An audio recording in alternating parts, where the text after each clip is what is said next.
March 2016, a chilly evening in the swamp. John Podesta's risotto is just about done.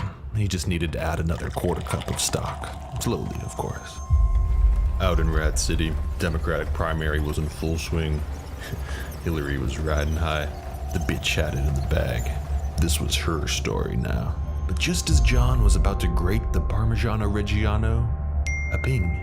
He turned off the burner and opened up his laptop, also probably a burner. An email from Google? Seemed innocuous enough. Click here to reset your password. One click. We split. Forked into two different realities. The old world and the pizzaverse. A few months later, those government-backed Russian hackers published everything on WikiLeaks. John, Hillary, the whole campaign, all their dirty laundry out in the open. Talk about an October surprise. This could be just the thing to give Trump that edge he needed. All they had to do now was wait. As is tradition when such leaks occur, 4chan descended upon the stolen emails like flies to honey. The election was only a few months away, and of course the hive mind was full MAGA. Back in 2016, 4chan would do anything to, finger quotes, own the libs. And what would own the libs more than putting a swaggering macho sex pest reality TV star in charge of the nuclear button? This would be like the time they made Mountain Dew say Hitler did nothing wrong, or they made a swastika in the Habbo Hotel. Epic, based, hilarious. But the stakes were much higher now. They had the opportunity to deface a building far more precious than Habbo Hotel, the White House. To this end, the Anons were served an ace in the hole on a silver platter. All they had to do was go through those emails with a fine-toothed comb and see what little treasures they contained. And what they found in those emails was Pizzagate. Hi folks, the name's Blind Lee. Codename, not my real name, for my own protection. I'm a research doer, investigator, noticer, dot connector. Some people are afraid of that. Guess I'm over the target. Why not subscribe and join the investigation? Cheers. So I set out to understand exactly what Pizzagate is and what was in those emails. If you're like me, you probably have a general sense that Pizzagate is some kind of conspiracy theory involving child trafficking. But who specifically is trafficking whom? Where is this happening, and how do we know all this? These questions prove to be nearly impossible to answer. Though Pizzagate believers abound, for some odd reason, they always struggle to synthesize their beliefs into coherent, complete sentences with a subject and a verb and active voice. It's always whispered and elliptical, a few hushed buzzwords and nothing more. So I went on r/conspiracy for help. I asked the good folks there, in Pizzagate, specifically who is trafficking whom and why? How do we know that? How did you decode these emails to mean that? Who specifically are the victims and who specifically are the perpetrators? Thank you in advance for your brevity and clarity. There were over 300 comments in my thread, but for some reason, no one answered my questions. At all. It was always just, well, you know what I'm talking about. Pizza, bro. Children. Trafficking. DC. Clinton. Walnut sauce. No, sir, I don't know what you're talking about. I'm trying to learn, but it's none of that answers my question. I asked very specific questions. Which specific single email should I be looking at to see a specific child sex trafficking reference? I don't need 3 hours of documentary or 10 links. I just need one link to one email and then what method you use to decode it. But very strangely, no one ever did that. Just vague gesturing. Do you guys remember high school English class? Whatever happened to thesis statements? I miss the old concrete conspiracy theories. Bush did 9/11, the CIA killed Kennedy. Boom. Clear, concise, active voice. There's no equivalent for Pizzagate. It's always no, I can't say it out loud. Oh yeah, why not, pussy? I kind of thought it was Hillary traffics kids from a pizza shop. But now I don't know, because the top comment on my Reddit thread specifically said he thinks Hillary was not involved. So what the hell are we even talking about? Let me give you Redditors a quick lesson in rhetorical structure. Check this out. Bill Cosby used Quaaludes to drug and rape young women, and we know this because of the testimony of 60+ women, as well as him being convicted in court for sexual assault and also convicted in other civil lawsuits. Note the use of active voice, not passive voice. It would sound really weird if I just said, in Cosbygate, people were drugged and raped. Like, who did it? To whom? Did it just spontaneously happen? Like, oops, a rape occurred somewhere in the ether, or was there an active agent involved? Why couldn't anyone on Reddit do that for Pizzagate? Just me asking for someone to do that led to one Redditor to claim that I was Jimmy Savile.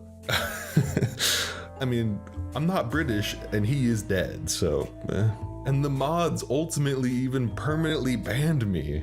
Jesus Christ, sorry gang. Let this be a lesson to you guys. Never ask r/conspiracy to explain a conspiracy. That is considered trolling and they really don't like it. I went to Reddit because I just wanted to know which email contains one reference to child sex trafficking, but nobody seems able to do that. People act like this is some abstract spiritual pursuit divining some mysterious truth from an opaque Talmudic text.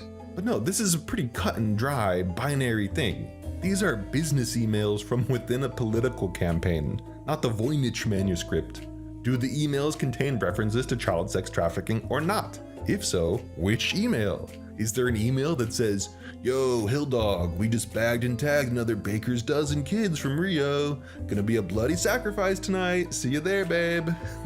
Well, let's find out. Looks like this investigator would be on his own. So I watched all of the 3-hour Rumble documentaries recommended to me, meticulously scrutinized the leaked emails myself, and looked at all of the memes. I even went to Comet Ping Pong itself. I went through the rabbit hole and came out the other side, and Amiche, the truth is more complicated than you might think. So today, in this video, we'll be going through all of the evidence for Pizzagate, and we'll see if we can figure out what's going on once and for all, and why this story still haunts us today. Why is Pizzagate so sticky? Is it the honey-baked crust? Or just the imagined heinous crimes? Is Pizzagate the biggest story of the 21st century? Or just an internet hoax? And make sure to stay until the end to get my exclusive review of my dining experience at infamous DC pizzeria Comet Ping Pong. Okay, let's go.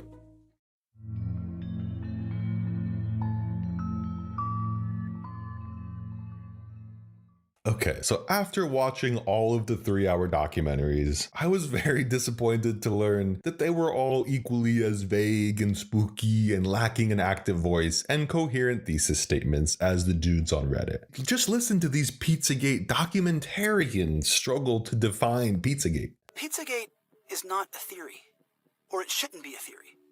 It's simply an observation of bizarre, sexually deviant, and pedophilic behavior coming from a group closely associated with DC elites. Pizzagate was about the disturbing discovery of coded language found within the Podesta and Hillary Clinton emails related to pizza, which connected to all of these ancillary players and what appears to be an organized child abuse and trafficking ring, which spreads its tentacles out into virtually every aspect of modern day politics in Washington, D.C. That is what Pizzagate is about. Comet Ping Pong gained worldwide attention when allegations that a pedophile ring was being operated in part out of this establishment. That's not even a complete sentence. When allegations what? Who is alleging this? Are you? Nobody has the courage to say anything. I love this guy who just reacts to everything with, so obvious. It couldn't be more clear, man. Yep. Wow. It's so obvious, guys. It's so obvious. It is obvious. And some messed up shit, man. So it's pretty obvious Thank what's you. happening there. The connections you can start to make are obvious, blatant, and at other times deeply unresting. Huh? No, it's not obvious to me. Boom, we're back. We're here. What's up, everybody? This is Chill Goblin speaking. Shout out to everybody in the chat. Jerkwad, Jerk Squad, Error, Canethius, John, and me, and everyone else. Thanks for watching. This is another of my new project, the Jeffrey Epstein stream. Almost got the name wrong. And yeah, I have been doing streams every Sunday for the last, well, I've been trying to do them every Sunday. I missed one Sunday, but I've been doing them for the last 4 weeks, 3 streams. Here we go. Mickey, what's going on? Beaver. Hell yeah. Yeah, what did you guys think of that video so far? It's funny, I've been like working on my own main channel video about Pizzagate for the last God, I don't know, 6 months or something. It's been like a long time. And my video is gonna be like a 3-hour long Lord of the Rings epic. And then this just came out like a few days ago. 12 days ago, I suppose. And it's a Pizzagate debunk.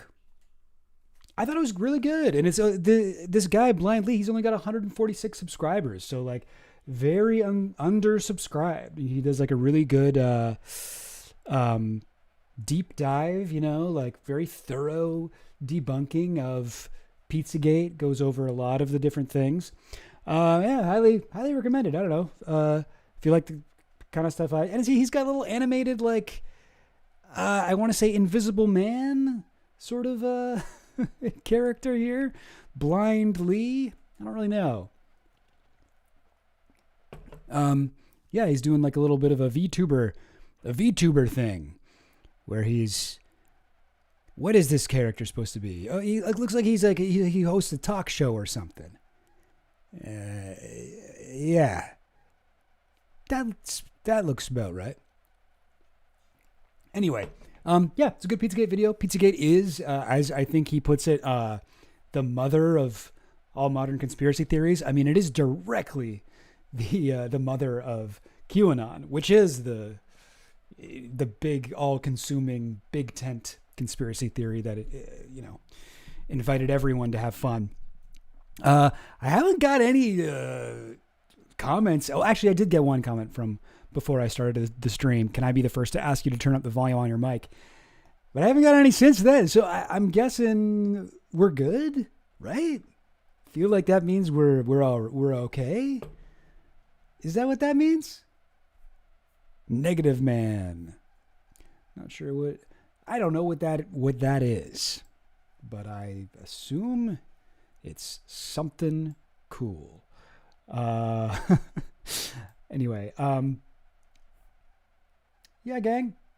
What are we doing? I'm sorry. I'm trying. Oh, here we go. Okay. Don't mind me. I'm just trying to set this up for myself. How many people we got watching? 64. That seems good to me. Let's why don't we get into the thing? So last stream, if you saw, I haven't put it up on my second channel yet. That'll be soon. I haven't put my second stream up. I've been editing it down and stuff.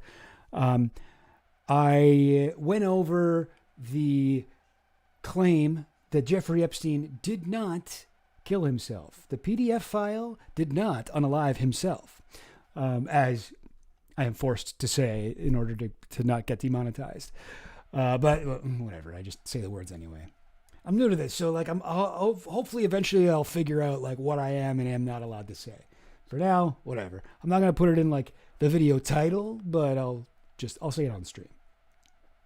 I don't think that'll really help. Anyway, with last stream we went over the evidence around Epstein in jail. As you guys remember, there was a series of mishaps and foibles and humorous, slapstick vaudevillian mistakes that the guards and the prison staff at Epstein's prison made. You look over the report for the prison and the investigation by the DOJ into what happened here. Why was Epstein able to kill himself in this prison where he was supposed to be specifically unable to do that? How is that a thing? Well, you look into the thing and it's just a constant stream of errors. It's like a Mr. Bean movie. It's like an old vaudeville routine. It's like, well, at 10:30 p.m., the guards assigned to watch Epstein spent 3 hours slipping on banana peels and falling into piles of cow poop. It's like it's really quite something. And there's just like thing after thing after thing goes wrong and goes wrong and goes wrong in order for Epstein to have this little 6-hour period where he's able to tie a little noose around his neck or whatever we want. Yeah. Cue Benny Hill music. Is that yakety sax? Yeah. Just like picture the most farcical things happening possible. Anyway, but last stream I was I was getting into this stuff. I was going through the things. I was like, here's the different theories, and here's like what I think.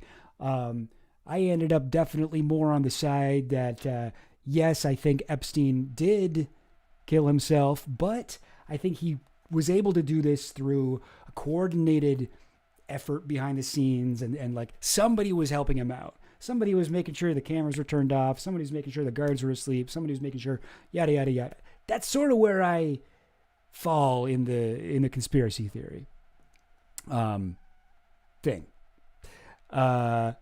We got, wait, why? Oh, wait. Oh, sorry. 1 second. We got to get okay, I got to move this down for a second. Wait, why? Really? There we go. Okay. So that was my theory last stream. I think it's pretty unlikely. Last stream ended with me saying, I think it's pretty unlikely that somebody snuck in, was like a ninja, sneaking around in the jail and was able to get in there during the 1 minute that the camera was turned off, get into Epstein's cell, do the deed, get out. I sort of think that that's very unlikely. I go into it more in my thing. But, okay, this is all leading up to a but. I kind of had a moment last stream where, or not even last stream, when I was editing last stream to put up on my second channel, by the way, subscribe to my second channel. That's not showing it anymore, but go subscribe to my second channel if you haven't already. Let me give you give you the link here. But while I was editing my footage for the channel number 2, I realized that there was a part in it where I was like, what the heck is the name of his cellmate? What was his name? The crooked cop. Geez, I can't remember the name. And I'm new to streaming. I'm not used to all the kind of stuff that you're supposed to be able to do when you're a streamer. And when I was editing it, I realized that in the, actually I took some notes here. 1 second. So while I was streaming, I didn't notice to the Finland station in the chat, and Francis Graham being like, yeah, Nicholas Tartaglione, dude, you got to look into this guy, and like give me so much shit that I didn't know about Nicholas Tartaglione. And then to the Finland station commented on the VOD afterwards, was like, dude, like you didn't get into anything about Tartaglione? What the heck? And I was like, oh, Tartaglione, yeah, I guess I don't really know that much about the guy. And I did look into him, and then I was kind of like, wait, what have I been missing? Okay, maybe this was a thing where a guy was supposed to actually kill him. Like I actually kind of changed his thing. Like with me, you got to know something about me and conspiracy theories is I change my mind a lot. I go back and forth all the time, constantly. But I will say, and we're going to get into it because it turns out this guy, Nicholas Tartaglione, who was Epstein's cellmate when he was imprisoned in 2019, one of his cellmates, it turns out there is a lot about this guy that I just had to make basically an entire stream about him. Who is his death trying to protect? Great question, Daniel Board. Okay. Hang on. I gotta move stuff around here. Who is his death trying to protect? Okay, I'll put this at the very top. There we go. Who is his death trying to protect? Yeah, great question, Daniel Board. There's a lot of very powerful people who would have benefited from Epstein getting killed and not being able to take the stand. But if you want, you can check out the video on my second channel, Extra Chill Goblin. I have just one video up there right now. Still editing the one from last week, but I go over who I think was on the Epstein list. So these are a lot of powerful people, billionaires, world leaders, celebrities who I think were probably clients of Epstein's, who had girls or women trafficked to them. But yeah, I mean, who knows, right? It's very difficult to say. So we'll get into all that. We'll get into Nicholas Tartaglione. But first, I wanted to show this video, or watch this video. That is, I watched like the first couple minutes of it, and I was like, oh, this would be probably good for stream. And let me see if I can get this up. Because I realized, I guess my girlfriend watches a lot of streams. She told me that actually it's kind of bad for you to pre-watch videos on streams, and people hate it. People want you to be watching the video with them. So I pre-watched the first minute or so of this video, and I thought, oh, okay, this is sick. I should watch this on stream. So I didn't watch the rest. But for the first minute or so, I will not be responding in the moment like you guys. Hope you guys can forgive me. But this is from Voidzilla or CoffeeZilla. He's been doing a lot of stuff on Epstein lately. This one's just from yesterday. It's called The Top 5 Lies in the Epstein Footage. Let's check it out. What do you say? Let's check it out. We recreated Epstein's prison in 3D to show you the top 5 lies hidden in the government's footage. Sound okay? That sounds okay, right? Let me know if I need to crank it up or whatever. Sorry, what? Sorry, Daniel Board. That is not an answer? Your question again was, what? Who was his death trying to protect?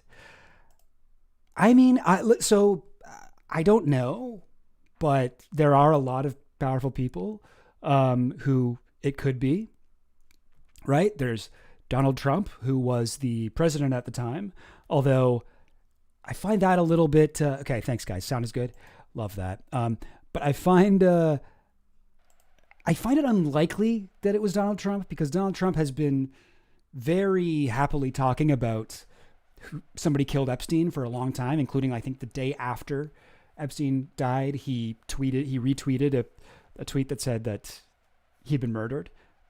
Usually Trump only likes talking about things about Epstein that he knows he has nothing to do with. He likes talking about Epstein's island, which he never went to. He likes talking about Epstein killing himself. I feel like that means Donald Trump isn't connected to that. But I don't know. I mean, yes, what about Mossad connection? There's that. I mean, I think it's pretty likely that Mossad killed Ghislaine Maxwell's father, Robert Maxwell. It's really hard to say, man, or woman or non-binary person. Yeah, I don't know who. But there are a lot of very powerful people involved with it. I'm not sure. Yeah. Are we still talking about that guy, Jeffrey Epstein? Who in the world cares about Jeffrey Epstein? Never had the privilege of going to the island. Yeah. No, he loves talking about the island. It's like partially why the island is such a big talking point, is because that's something that Trump will talk about. And a lot of the people who get really into Jeffrey Epstein stuff are like MAGA. Anyway, I'm not at all MAGA, but personally, I don't think, if I had to bet, I would say it wasn't Trump that, helped Epstein die or killed him. But yeah, exactly, Mickey. The problem with the who is it to protect thing is it's hard to narrow it down to specific people it was directly to protect. There's so many suspects and not a lot of evidence. Anyhows. All right, let's watch the CoffeeZilla thing. This is good. We recreated Epstein's prison in 3D to show you the top 5 lies hidden. See, it's like a video game now. It's like we're in the Matrix. In the government's footage. And you can get the raw file on Patreon to explore it yourself, and let's jump into it. Lie number 5, you're gonna get a video of the cell. And you're gonna get the video of the cell. And you're gonna see for yourself. Kash Patel, the FBI director, told us that this footage was of Jeffrey Epstein's cell, but it's not. Let's fly over to where Epstein's cell actually is. I've marked it with a green door. Yeah, I mean, if you watched the last stream, you're very familiar with this layout, but oh my goodness, does it make it easier to envision everything with this little 3D, Unreal Engine, whatever, like fly through here. Yeah, that's the cell door right there. Down the hall, we actually see a camera marked in red that wasn't recording the night of Epstein's death, which brings us to our next lie. There was only one camera. There's a video of him. No, not the actual act, but the entire MCC Bay. There was only one camera. Deputy Director Dan Bongino of the FBI told us there was only one camera in the special housing unit, but that's not true. There were at least 2 cameras recording and 9 other cameras that were working but not recording due to a malfunction only days earlier. Now, the official report. This is the camera's malfunctioned a few days earlier. This is one of the banana peels that I'm talking about. Like, so many things went wrong at the exact same time. It strains credulity. Excuse me. To believe what's going on. Says that recordings should have been made for about half of the cameras, but in Epstein's block, only 2 out of 11 cameras were recording. Really bad luck, I guess. Now, I should say all the cameras really bad luck. Were working before that, at a time when Epstein accused his cellmate of trying to kill him, and this was contradicted by his cellmate who said Epstein tried to commit. Epstein later got put on watch for this event, and we should have... He was put on watch. That's what we're going to be getting into this stream. Been able to get that footage, except the prison failed to save the correct file. Prosecutors claimed the footage contained on the preserved video was for the correct date and time, but captured a different tier than the one where Jeffrey Epstein was located. There was only one camera. So our deputy director lied when he said there was only one camera. There were actually 11. At least 2 were recording. Only 1 got released. And according to our own government's report, 5 or 6 should have been recording, but weren't. When the cameras were working properly, they didn't save the right files. Incredibly unlucky. But lie number 3, there's nothing unlucky about it because we were told directly that the footage we were going to get showed there was no one there but Epstein. You're going to see there's no one there but him. Right. There's just nobody there. So I say to people all the time, if you have a tip, let us know. But there's no DNA, there's no audio, there's no fingerprints, there's no suspects, there's no accomplices, there's no tips. They're crazy that Bongino says shit like this. Like, I sort of put him... Like, obviously, he's a piece of shit and, like, not to be trusted at all. But I do put him a little bit, as far as, like, integrity goes, a little bit above, like, Kash Patel and Pam Bondi, who seem to just be morons who are totally loyal to Trump and will say whatever Trump wants them to say or whatever they think Trump wants them to say, whether that's Pam Bondi, yes, I have the Epstein list, and by the way, it doesn't exist, and you should know that. And it's not very patriotic for you to be acting like for you to be quoting me directly or whatever. Like, and then Kash Patel will be Kash Patel. Like, that guy was a fucking QAnon dude, right? That guy was like a hardcore into QAnon. He wrote like a children's book about Trump, and he would sign it, "Where we go one, we go all."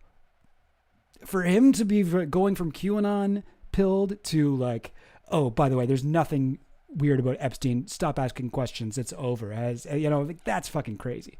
But I think Bongino, there's been some reports that he's like kind of losing his shit and he wants to quit because he feels like he's like not living up to his I don't know. What do you call it? Living up to his ideals or something like that. His moral code. And yet, even he is going out there and just fucking spewing very stupid lies. Stupid lies. Like, what he's saying here, it's like, have you seen the footage, man? Like, you can't tell fucking anything. I think CoffeeZilla gets into it here. There is not. Yeah, moral standard is probably close to what I'm talking about. Yeah, moral standard. Nothing. The footage just directly debunks this. There are several people who appear in the footage the FBI released, and actually one even appears after lockdown walking up the stairs.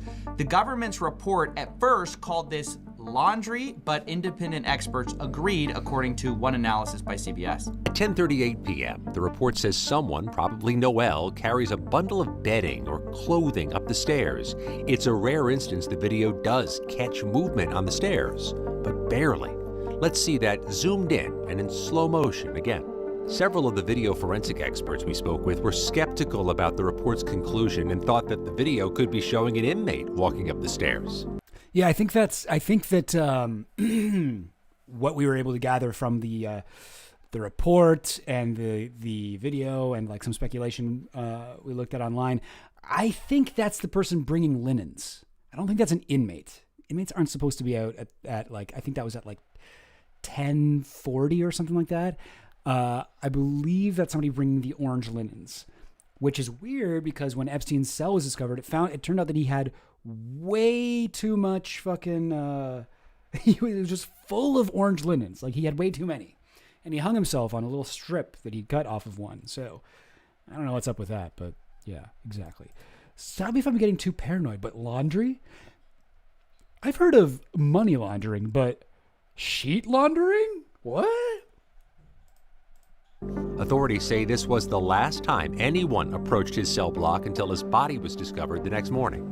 Again, while the video does not contradict that, experts who viewed the video say the limited field of view makes it impossible to definitively conclude that no one used those stairs in that time period. Yeah, we don't know who that is. The government's not clear. And there are also several people who are housed in the same cell block as Jeffrey Epstein, which, as we've shown, isn't visible to the camera footage we were given. So that raises questions, and so do the 2 prison guards who were on staff that night and had a view of Epstein's cell.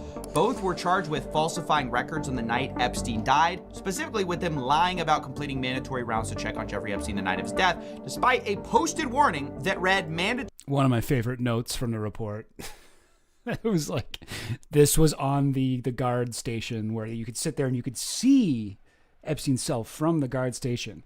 The place where 2 guards like fell asleep for hours that night. And mandatory rounds must be conducted every 30 minutes on Epstein as per God.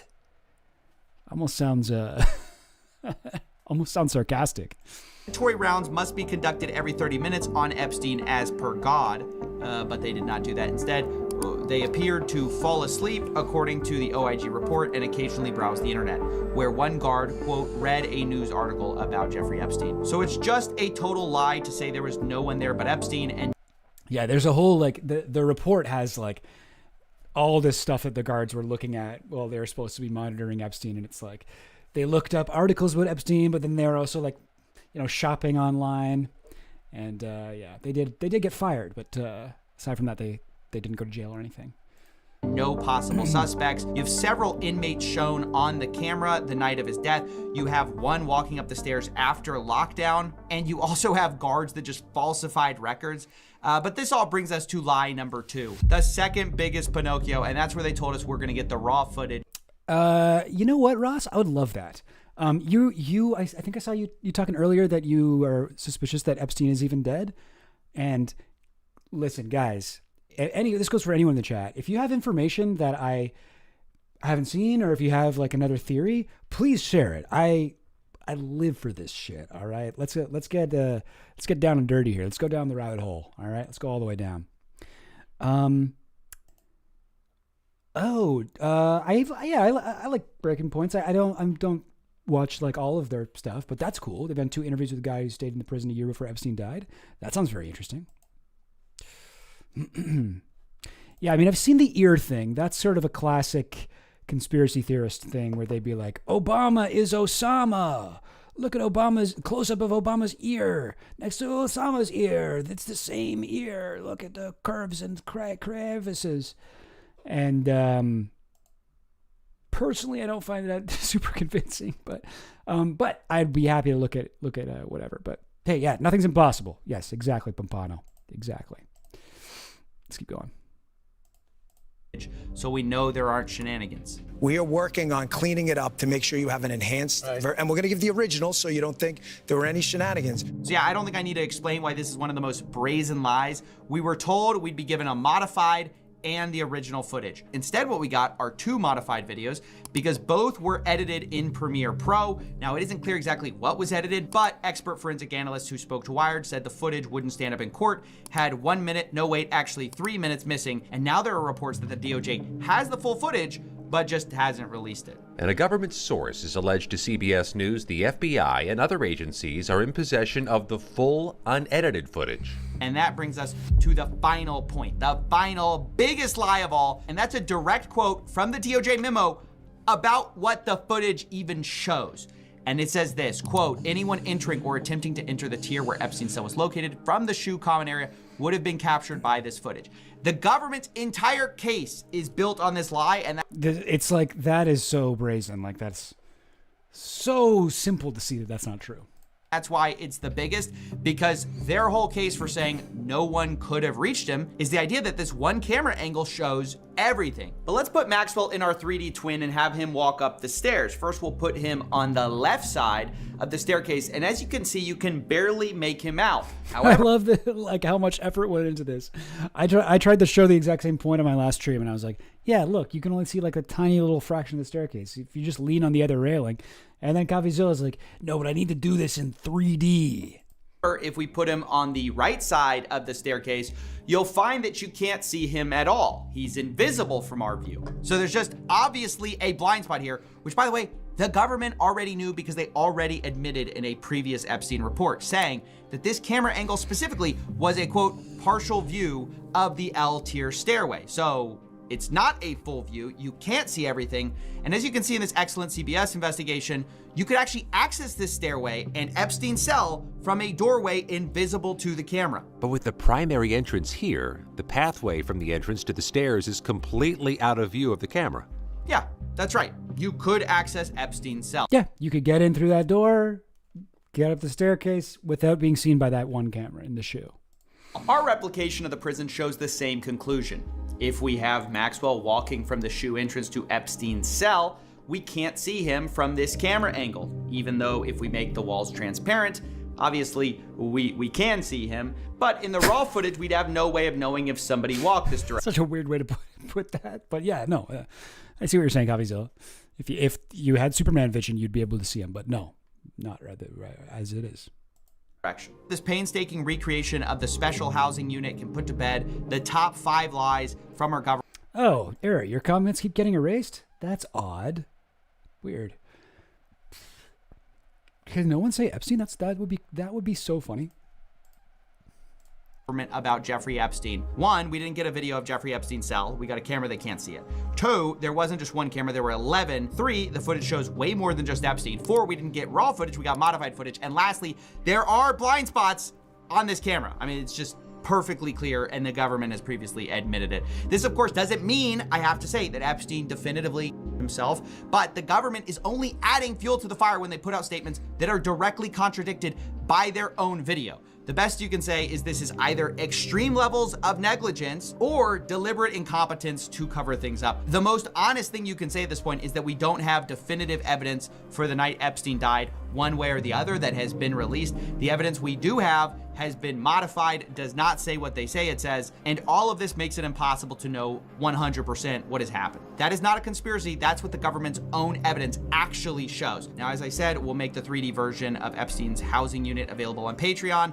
It's a Blender file along with a detailed look of how he created it. I should say the government's not exactly forthcoming about the exact specs of their prison, so we had to use some approximations. Like there's the linen that he used to hang himself, or that someone used to hang him, whatever. That was used to hang him, I guess we should say.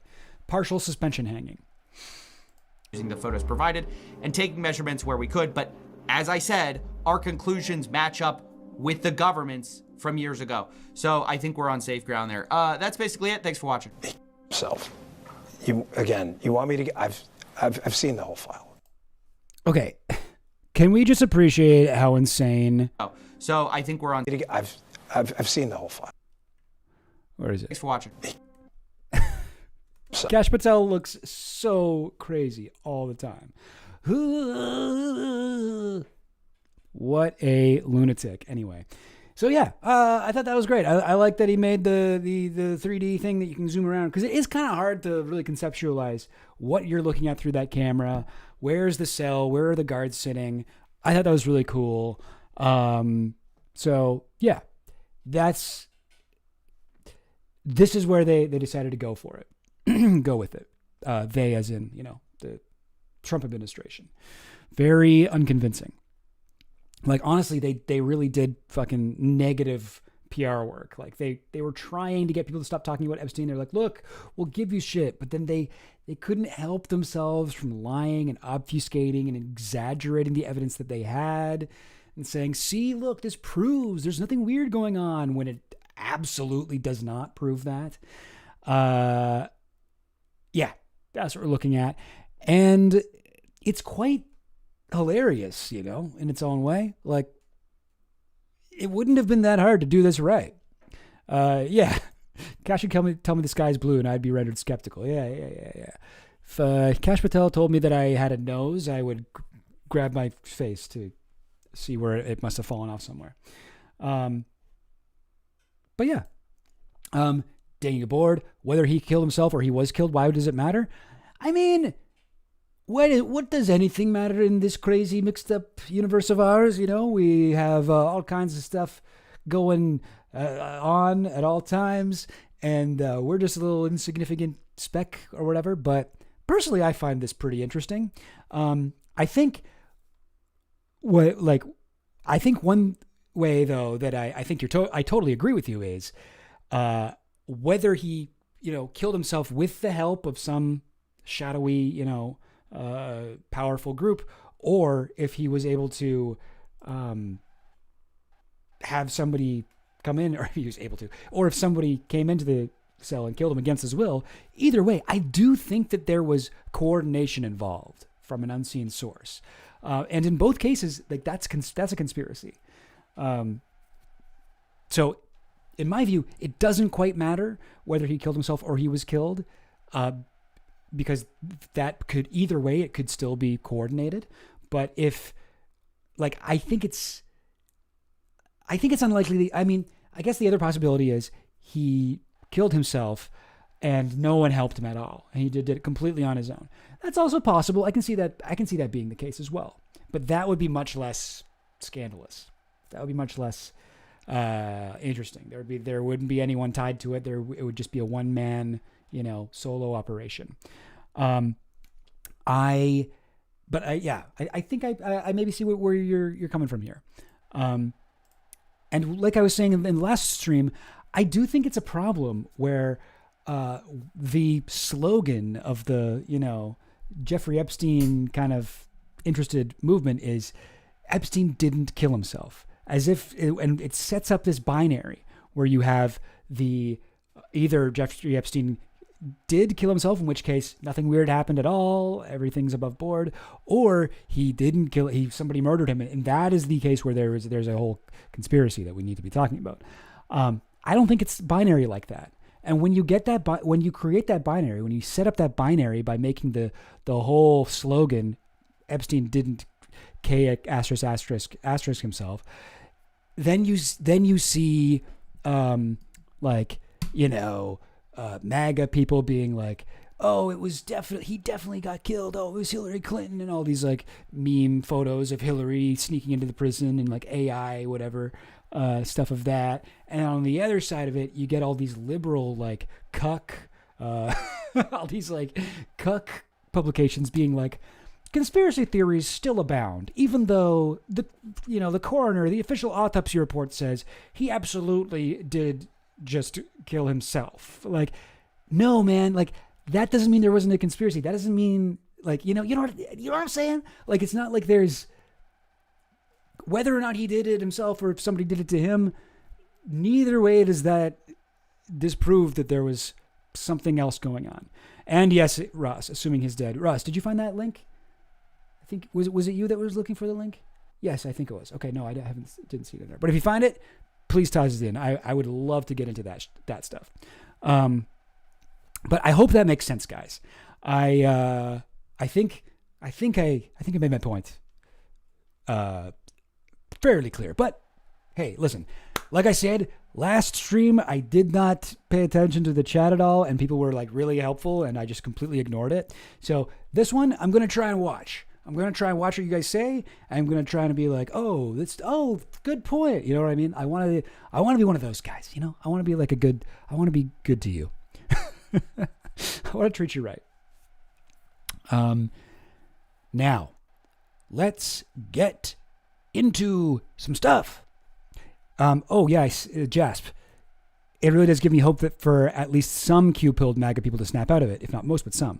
Yeah, no, totally. I think that has happened. I think that I spent a lot of time lurking MAGA boards and stuff. People are not handling this well. I do think this is going to blue pill some people, for lack of a better term. Yeah, I think people are going to realize that Trump is bad. Excuse me. You're talking yourself into a corner? I don't think I am, Daniel. Your bot may be blocking the link. Oh, really? What the heck? Okay, I don't. Ah, geez. I'm sorry. I don't know how to change that, but I would like that not to happen. I don't actually have a bot. If you're, really, eh? Did you guys get the link that I put in the chat? I put in a link. Well, I mean, I've been putting in a couple links, but the link to my channel doesn't go. Okay, so it's blocking people from putting in links. Guys, listen, I don't know. Try putting a space in between some of the words or something. Anyways, let's talk about Nick Tartaglione, shall we? So Nick Tartaglione, who is he? Well, he's this guy. He's this dude that I put in the thumbnail of the video, but I made it Epstein's face here, and he's looks like he's choking like an Epstein dog. Very funny thumbnail. Me, good job. Pat myself on the back. And he is a jacked man, absolutely yoked individual, who was a illegal steroid dealer, and former cop. And he, what do we want to say? He was from a suburb, I guess, New York, called Briarcliff Manor. I think that's in Westchester. And this dude, I don't think people are necessarily talking about him as the potential killer error. Well, although maybe they are, but that doesn't really make sense. But he was the guy who originally was roommates with Epstein.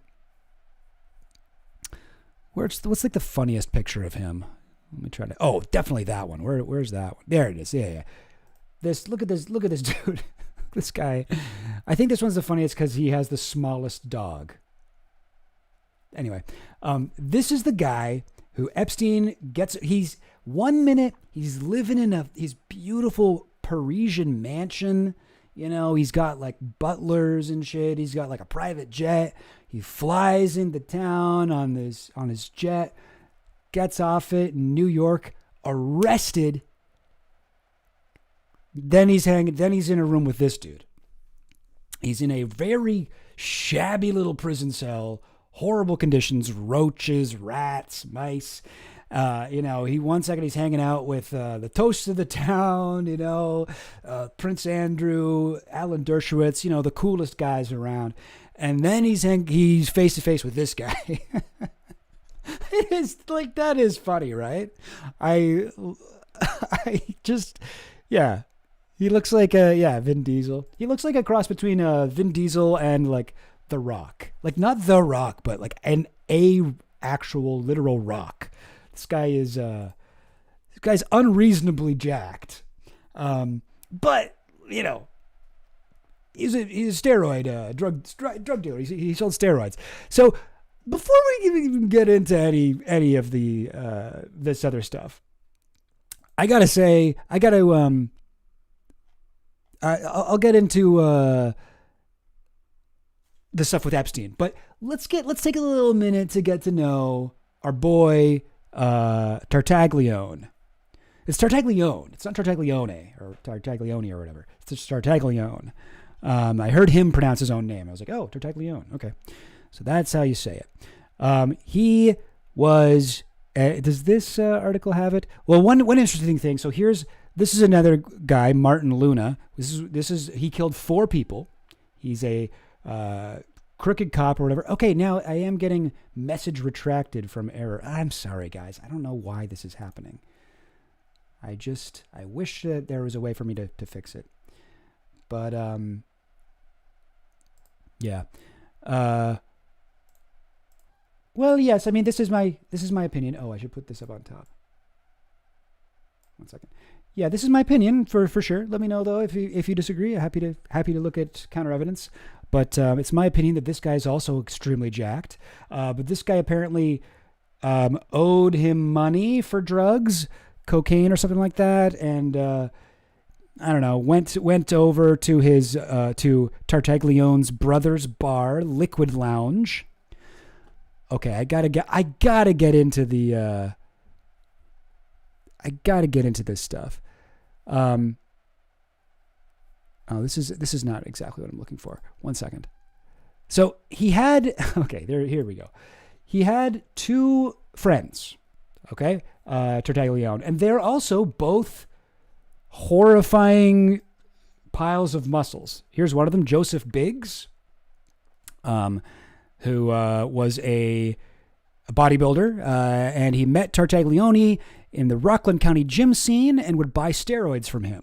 Tartaglione eventually used Biggs and Gerard Benderoth, more on him in just a minute, another ex-cop and strongman competitor, as enforcers to help him collect debts from steroid customers. It was in that role the 2 men tried to locate Martin Luna. That's the yoked guy we just looked at. Where is he? This dude, Martin Luna. They tried to locate Martin Luna in 2016.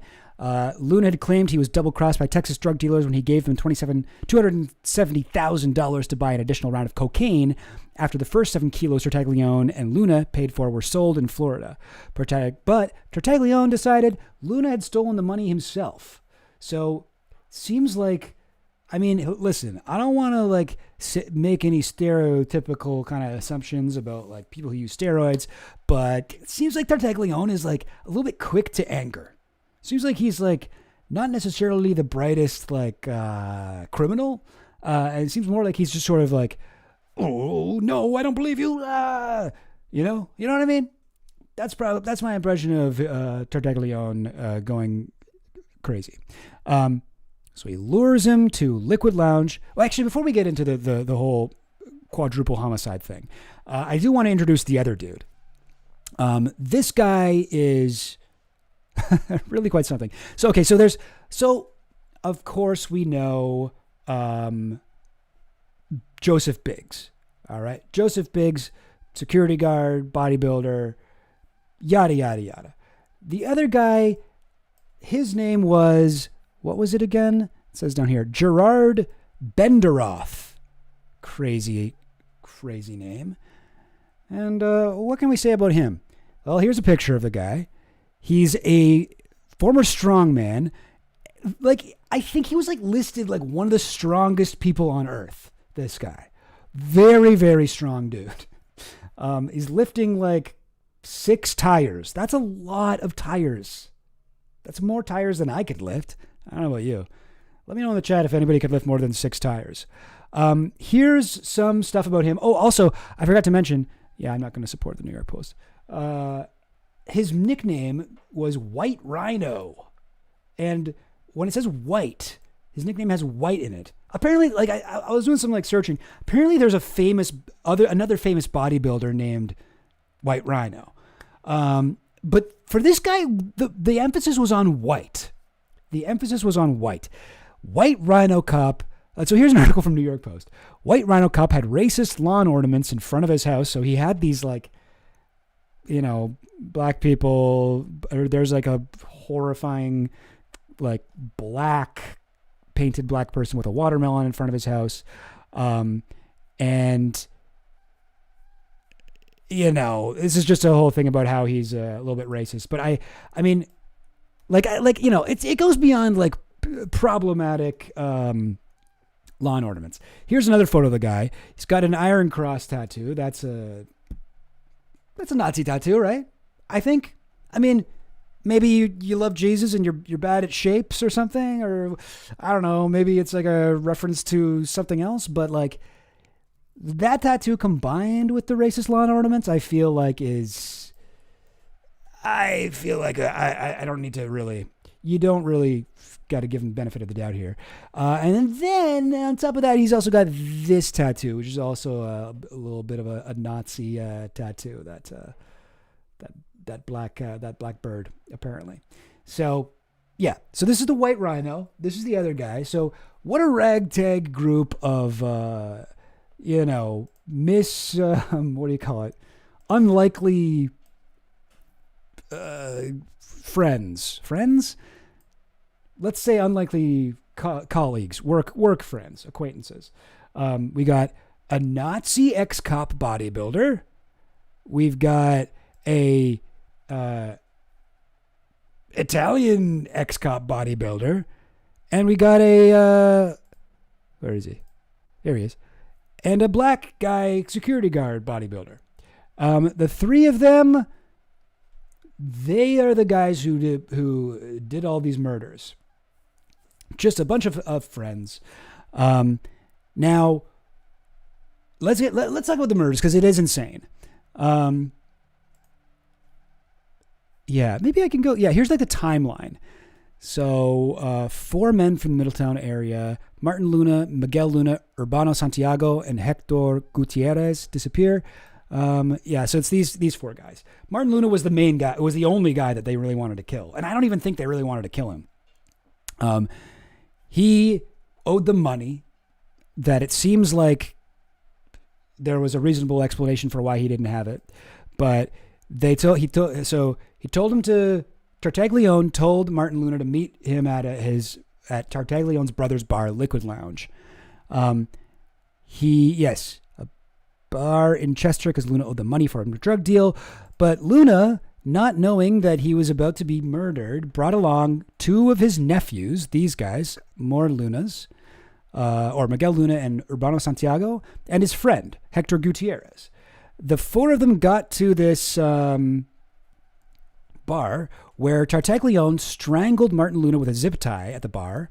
Interesting. So this is maybe his MO of murder, is strangulation. Keep that in mind for when we get to Epstein stuff. The others were taken to the property where each was shot in the head. That is crazy. I mean, I can't imagine what that must have been like. But your uncle's like, hey, come on, you got to come with me. This guy's like a little bit crazy. And then you go there, you watch your uncle get killed, and then that guy and his 2 insanely jacked friends drive you to a second location where you get killed. Like, that sucks. I gotta say, that would suck. I would hate to be killed in that way. I don't want to know that I'm gonna die like that. You know what I mean? That's like really fucked up. But was there anything else that I wanted to say about all this? I mean, yeah, I guess like the other weird thing, like there are so many weird things about this case. Like there's like so many. Like this guy, Gerard. So when Tartaglione, when they all killed those guys, Tartaglione buried them. I keep calling him Tartaglione. It's Tartaglione. When those guys got killed, Tartaglione just buried them in his backyard. So not a smart guy. Don't be fooled by the muscles. He's not a smart guy. He got killed. He got those 4 dead bodies and he buried them in his backyard. And when he was found out, Gerard Benderoth, the White Rhino, shot himself in the head. He did. There's no controversy about that. That guy did kill himself. He didn't want to go to prison. He didn't want to go on trial. But this guy, he cooperated with the prosecution and he told them like everything. And he was like, Joseph Biggs. And he mentioned like a lot of stuff here. Let me see if I can find the part I'm looking for. There it is. So he agreed to cooperate. His remarkable assistance, was threefold. Oh, I forgot to even mention this. The judge that was trying them was, I think her name is Maureen Comey. That's James Comey's daughter. James Comey, if you'll remember from Trump, Russiagate, whatever, the FBI director who Trump fired. Remember that whole thing? anyway, his daughter was the judge here. So that's another whole can of worms for a certain type of people. But this is a high profile case. And Maureen Comey happens to be a high profile judge. So Comey said, Biggs gave prosecutors details they didn't have. That's Biggs is the black guy. Biggs gave prosecutors details they didn't have and admitted his role when he could have lied to protect himself. He went into painful detail about sexual and racial abuse by Benderoth, the Nazi. And his trial testimony offered the most powerful evidence jurors heard and was why, Comey said, their guilty verdicts against Tartaglione was so swift and so decisive. So we got Benderoth kills himself as soon as he gets found out. Biggs cooperates completely, tells them everything, gives them information they didn't have, wouldn't have been able to get. Tartaglione gets a death sentence. So he gets put on death row. He literally gets put in the same prison cell as Jeffrey Epstein. So Biggs, and this part really jumped out at me. He went into painful detail about sexual and racial abuse by Benderoth. So Benderoth is a Nazi cop hanging out with like a black guy, I guess. Like they both been hired by Tartaglione, who's like a drug dealer, steroid dealer. I guess is how they all knew each other, through steroids.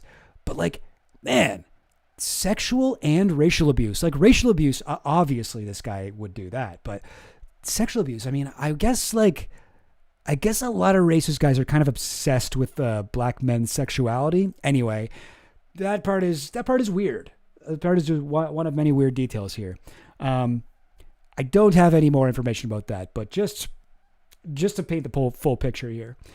Another weird thing I've noticed about some of the coverage of this, a lot of the places call these 4, Latino guys who were murdered cartel members, but I've never seen any evidence that they're, I mean, maybe I'm not a total expert, but they seem to just be like 4,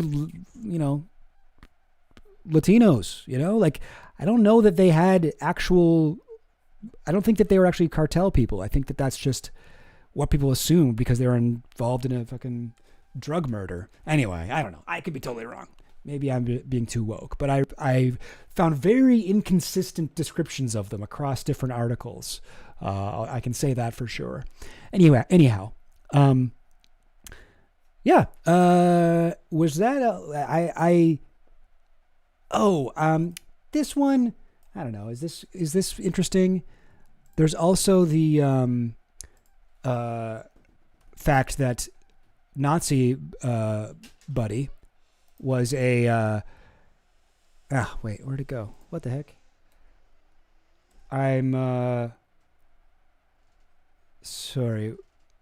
Yeah, what is Somebody's messaging on Patreon, like from your stream. So just click open that and say that you can message you there. Oh, okay. Sorry, my girlfriend just wanted to jump in and tell me that somebody's messaging me on Patreon about this stream. I don't know why. Why would you message me there? That isn't where I have to be responding. Anyway, sorry guys. What was I just doing? You know what? It's not really that important, but the Nazi guy, another thing about him was he was a what do you call it? He was a 9/11 first responder, and he was like traumatized by his experience there. Not really an excuse to become a Nazi, but still quite odd.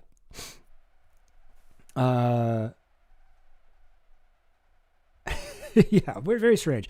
I don't know what to do with that. Okay. Moving on. Oh, yes. Okay. So yes. Okay. Nyar, thank you. So Nyar is messaging me on, okay, great. Sorry guys. Okay. I just figured it out. So it's because, for some reason links are blocked. If there's a way I can stop that, I will, but, for now, I don't know how to do that. Sorry. But we've got a couple links from Nyar, about, what are they about? Okay, sorry. I will look into these more. It looks like they're about Epstein's money, which is always a fascinating topic. I'm definitely going to do at least one full stream just on that, because where did Epstein's money come from? I think I have a theory, actually, but we'll see when we get to it. Okay, sorry, gang. Sorry, Goblin Gang. I think I've been thrown off a little off course here, but I didn't just want to stare at this guy's muscles. I also wanted to talk about the case. All right. So, Tartaglione. Yes. What was I saying? Okay, anyway. So this is the guy. Basically. This is the dude that Epstein shared a cell with. Can we take a minute to think about how this jacked, horrifying ex-cop who's friends with Nazis, who's like probably very racist, and has, like, to say the least, anger management issues. Very weird that he was the guy that was chosen to be Epstein's cellmate. Jeffrey Epstein, a not very, didn't work out, rich, pampered guy who's also a pet, like the world's most prolific pedophile, probably not going to do well in jail.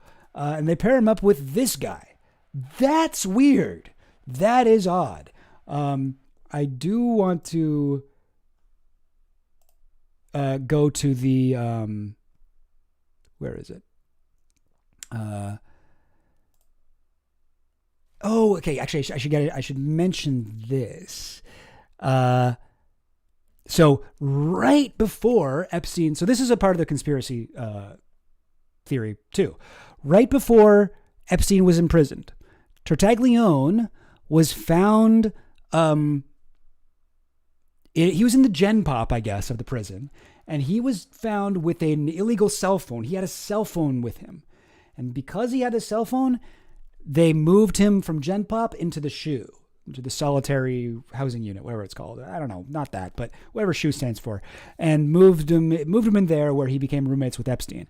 So that's why he was there. Now, you might wonder, did we ever find out what was on that cell phone, what he was doing with that cell phone, who he was calling with that cell phone? No, we never found that out. So this is from Julie K. Brown, who's probably like, if I was to do a tier list of Epstein-like sources that you should trust, like Julie K. Brown would be like probably S tier, like one of the best sources on Epstein stuff. Probably S or A at the very least. I'd have to really think about it. But like very reliable, and was there very early. So this is her article from right around the time that this happened. Actually, no, this is an article, but it's an excerpt from her book, Perversion of Justice. But anyway, reports were sketchy, but it appeared that on Tuesday, Epstein had been found. Oh, Skippy. Okay, that's a little bit early. But, sorry, I wasn't supposed to read that part. So when Epstein got to the prison, for reasons that remain unexplained to this day, the Metropolitan Correctional Center had bunked a hulking accused quadruple murderer with a 66-year-old nerd with an egg-shaped penis. That's Epstein, Dr. Robotnik over there, who happens to be the nation's most famous child molester. Then the surveillance video of the incident. Okay, we'll get to that in a second. But yeah, that is a great way to put it, Julie. Why did they choose to bunk him with this guy? Well, there is an explanation for this. This is from the, justice.gov, DOJ, whatever, incident report, the investigation that this watchdog group did into Epstein's, death. And they found this. So his initial cell and cellmate assignment from July 7th to July 23rd. So that's Tartaglione, whose name wasn't revealed in here. They just call him Inmate 1. According to the warden, MCC New York typically housed inmates from in SHU with a cellmate. Upon Epstein's initial transfer to the SHU on July 7th, 2019, he was assigned a cell in the M tier of the SHU with Inmate 1. the warden explained that Epstein was a high-profile inmate and that he initially selected inmate 1 to be Epstein's cellmate because inmate 1 was another high-profile inmate, and the warden believed inmate 1 to be the least likely shoe inmate to harm Epstein. That doesn't make sense to me, but okay. Like, he's like, if you're trying to think of who to bunk this guy with, you'd be like, who would, who should we go with here? Well, why don't we say, since Epstein's very famous, why don't we put him with another guy who's also very famous, who's also a high-profile case? That way, one of them won't be jealous of how much press the other one's getting, because they're both getting a lot of press. Like, that seems to be the logic. When, I'm sorry, but like, even if like, there was nothing on the cell phone, like he wasn't getting a call from, Hillary Clinton or whoever, like saying, I need you to kill this guy. We're going to arrange it so that you get to become his cellmate and we want you to blah, blah, blah. Like, even if none of that, whatever stuff is true, it almost seems like, oh, we got to put the, we got to put this together in a way that, why don't we give him the cellmate that's most likely to kill him? You know what I mean? Like, this guy's been hanging out with neo-Nazis, and now he's bunking with a literal,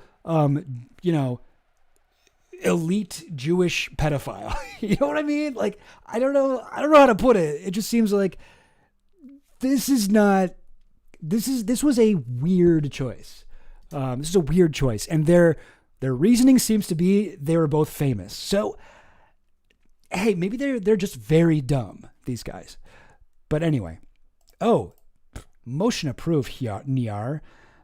Motion to officially call the dude Roydy McMurderface. I think that's pretty accurate.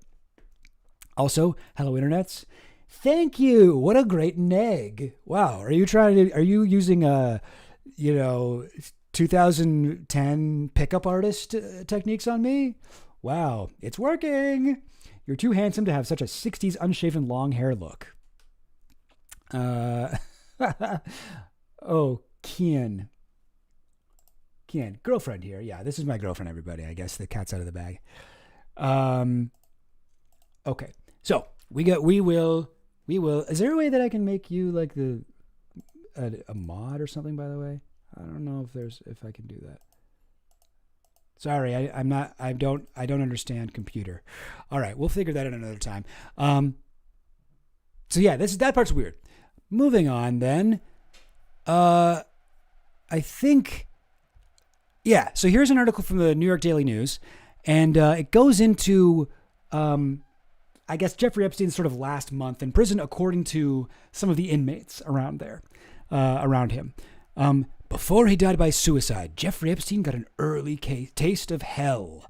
The multimillionaire sex offender was extorted by inmates and ignored by staff as he became increasingly suicidal. One inmate recalled, he was saying he's going to kill himself because the government is trying to kill him anyway. Okay, interesting.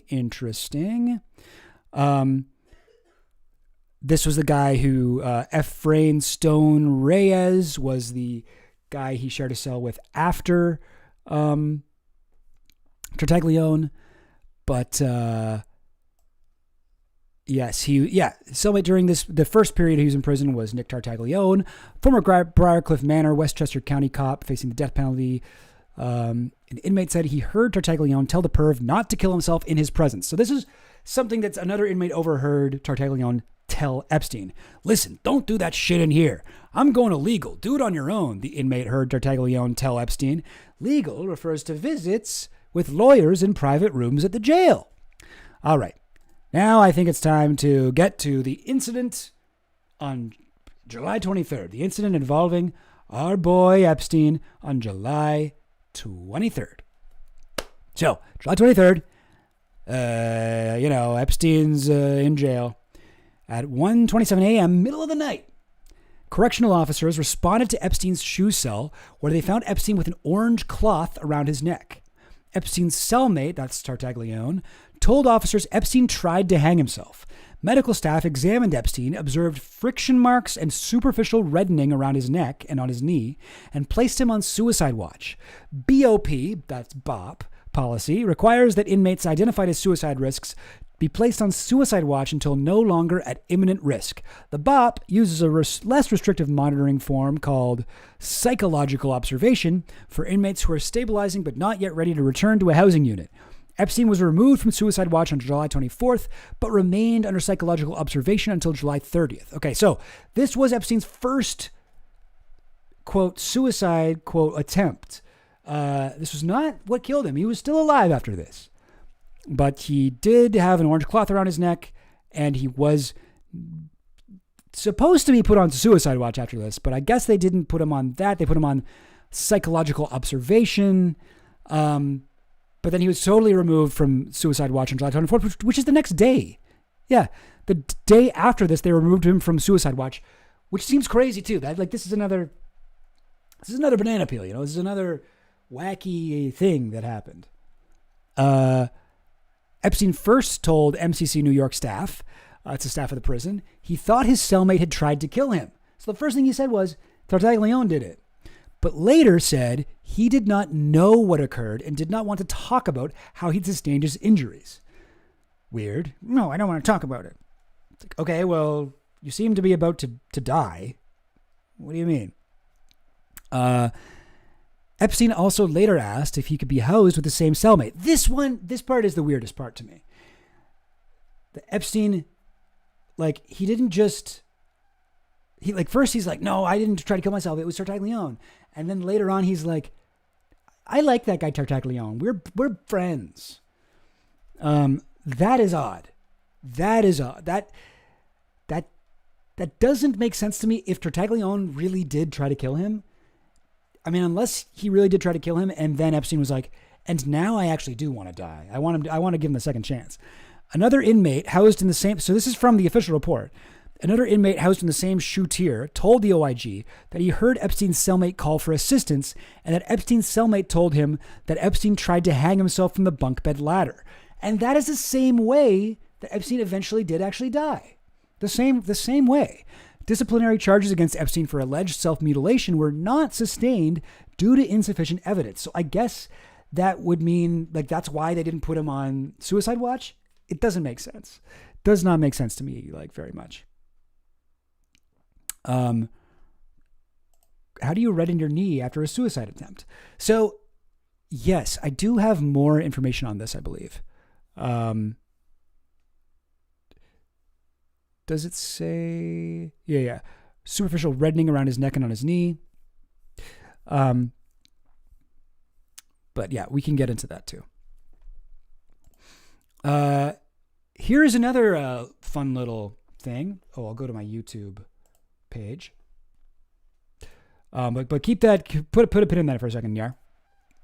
I do have this as well from from one of Epstein's lawyers.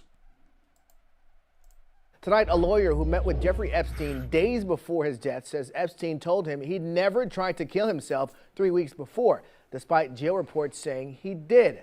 That lawyer is speaking exclusively with our investigative reporter, Terry Parker, revealing what Epstein said really happened and why he decided to stay quiet. You'll recall Jeffrey Epstein was found dead in his cell in 2019, supposedly from hanging himself with bed sheets. And this was just weeks after the DOJ said he'd already tried to kill himself once and had been on suicide watch. But Epstein told a lawyer that's not what happened at all. Days before Jeffrey Epstein was found dead in his That's his room, by the way. That's his room, when he killed himself. So that's not from this attempt. That's from much later. Look at all the linens in there. It's full. That is more linens than you need. That's no more linens than you were supposed to have as a prisoner in this prison.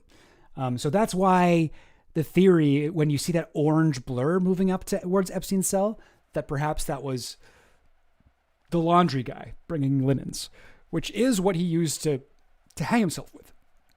Very odd, but he did not need that many orange sheets. It's all very strange. Jeffrey Epstein was found dead in his Manhattan jail cell. Attorney David Schoen met with him for 5 hours. Epstein was optimistic and looking forward to a bond hearing. I had mapped out kind of a 4-pronged defense approach that I thought we should take, and he was very excited about it, very upbeat. Sean says Epstein revealed that a few days earlier, his former cellmate, Nicholas Tartaglione, had placed something around his neck as part of a so-called... So there's the thing that he actually used when he actually died, or was actually used when he died. I shouldn't use, specific pronouns. I should use the passive voice here. experiment. Or prank or something like that going on. And he put a rope around Mr. Epstein's throat and then pulled it. That left the abrasion.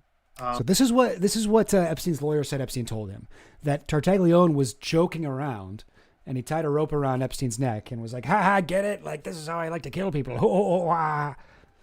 Left him quite shaken, so on. He didn't feel he was in a position to refuse it. Tartaglione was a former cop on trial for murdering 4 people. He used a twist tie to strangle one of them.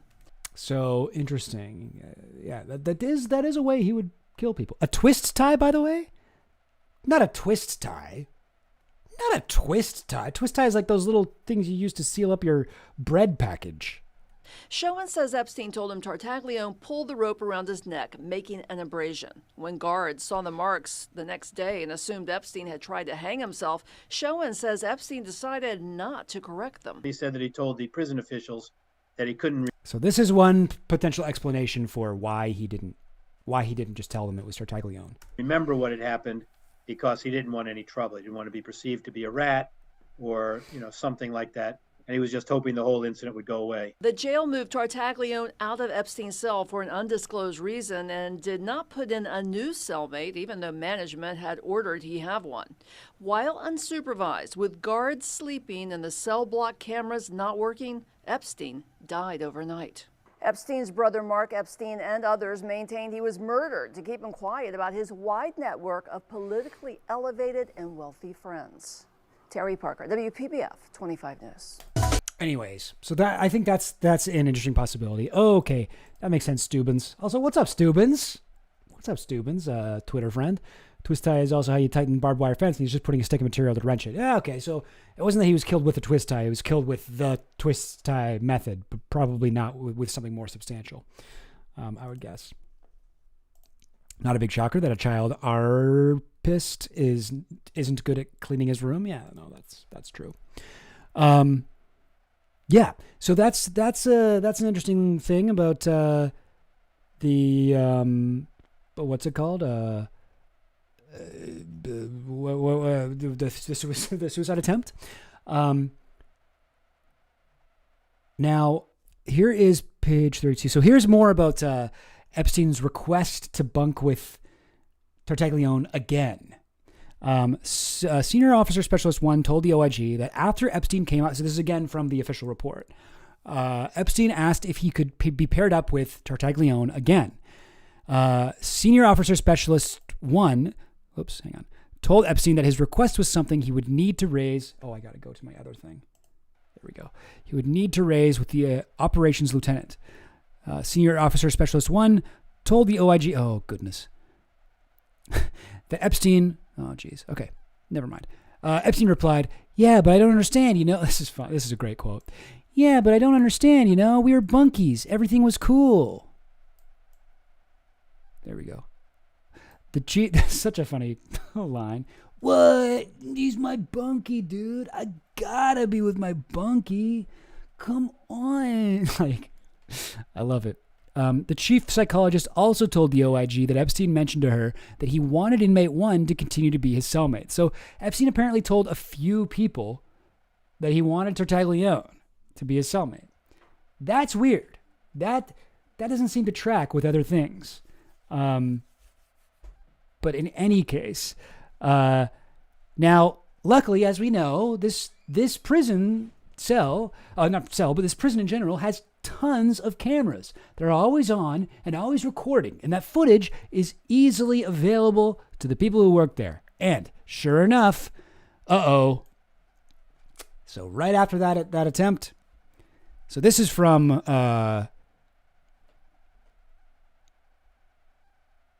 December 18th, I guess. So this is from months and months after Epstein died. Surveillance footage outside Jeffrey Epstein's cell during suicide attempt is missing. But they're talking about the suicide attempt, not the actual successful suicidal whatever execution. It was missing. What the heck? Surveillance footage of the outside of Jeffrey Epstein's cell. Assistant attorney, where it is. Bruce Barkett, who was one of Tartaglione's attorneys, was really looking for this footage because he's like, my client did a nice thing. He saved the man's life. Like, I want this footage for my case because right now we're arguing that he shouldn't get the death penalty. Like, that was basically his whole, like, his legal team's entire fucking, like, goal. At this point, they're like, okay, 4 dead bodies that we know he was selling drugs to, found on his property. The one of his accomplices shot himself in the head, and the other one ratted him out and told the police everything and whatever. Like, not a lot of hope for this guy at this point. All they want to do is argue that he shouldn't be given the death penalty, and they really wanted footage of him saving Jeffrey Epstein's life to be like, look at this guy, he's a hero. He's a hero to billionaire perverts everywhere. And but they didn't have it. They didn't have that footage. The footage was not preserved, apparently. And they filed a request for the footage to be retained 2 days after Epstein's unsuccessful suicide attempt on July 23rd. Here's that amazing photo of him again. Look at that tiny dog too. Yeah, amazing. Anyway, so they didn't know what happened to the footage. What the heck? Weird. Exactly, Nyar. Another coinky dink, indeed. Well, guess what? Oh, and this was December 19th. And that was December 18th. So the next day, hey, guess what? We found it. We found the footage. We got it. Missing surveillance footage of Jeffrey Epstein's jail cell suicide attempt has been found. They're so glad. Earlier today, the government confirmed with MCC staff that the video was preserved by MCC staff upon defense counsel's request. Which is the opposite of what they said on Wednesday. Very confusing. Very confusing little change here. So they got the footage. Okay, great. Well, what was on it? Oh, no. Well, they found it again, but then, well, another fucking banana peel. This one slid them right into a big pile of manure and then off of a roof onto a moving car full of dirty diapers. Moving transport, let's say a pickup truck, you know, and the whole back, the bed was just full of those diapers. The video gets mysteriously deleted. What? Like, what the fuck? I'm sorry. Like, they had it, they lost it, they got it again. This is too much. This is too much. They need to stop hiring slapstick vaudeville comedians as prison guards. Like, it's just too much. Federal prosecutors have reportedly lost the video recording of Jeffrey Epstein's jail cell from the night when the disgraced financier first tried to kill himself. It no longer exists because they accidentally saved footage from the wrong tier of this jail block, not the one Epstein was on. Amazing. The footage contained in the preserved video was for the correct date and time, but captured a different tier than the one where cell 1 was located because the preserved video did not show corrections officers responding to any of the cells seen on the video. After speaking with MCC legal counsel, the government was informed that the MCC computer system listed a different, incorrect cell for Tartaglione. The requested video, funny thing about that, no longer exists on the VANCO system. It is not since at least August 2019 as a result of technical errors. Oh boy. Amazing. Jeffrey Epstein, the New York financier. The financier from New York. Love that. Love that clip. But yeah, very cool. And the backup video system wasn't working either. So that's crazy. That's crazy. But eventually the prosecutors admitted that yes, Epstein did try to kill himself and his cellmate did try to alert. He did alert jail staff, which,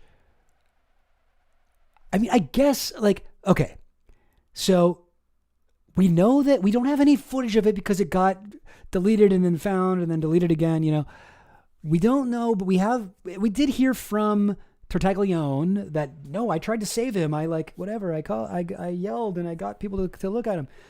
But we never heard any confirmation from people who worked at the prison. So this is, yeah, exactly, Jasp. Some cameras were just on stream node, no VOD. Yeah, this is like on Twitch, it deletes them every day. That's why YouTube's better than Twitch. IMO. Yeah, very terrible. They weren't saying it. That does not seem right. Yeah, it doesn't seem right. I agree. But very crazy. So let's run through the tape. Okay, let's say that Tartaglione was hired or maybe just on his own accord decided to kill Jeffrey Epstein. Well, if we believe that, then we have to believe that he put the thing around his neck, started strangling him, and then he yelled for help. And he yelled for help soon enough that they came in and they could actually help, and he lived. So he fucked up his own murder. That to me, that strains credulity. To me, I don't think that's likely. But listen, we aren't even done with the weird shit here.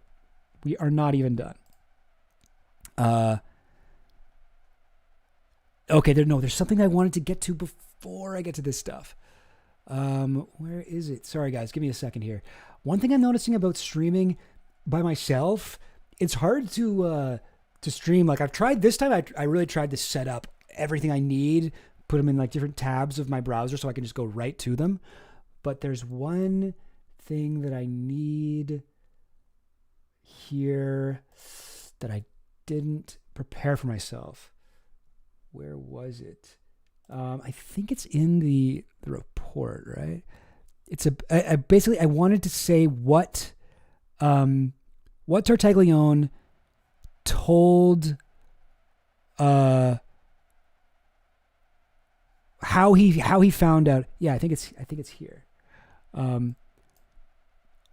Told so inmate 2. Oh, that's a different person.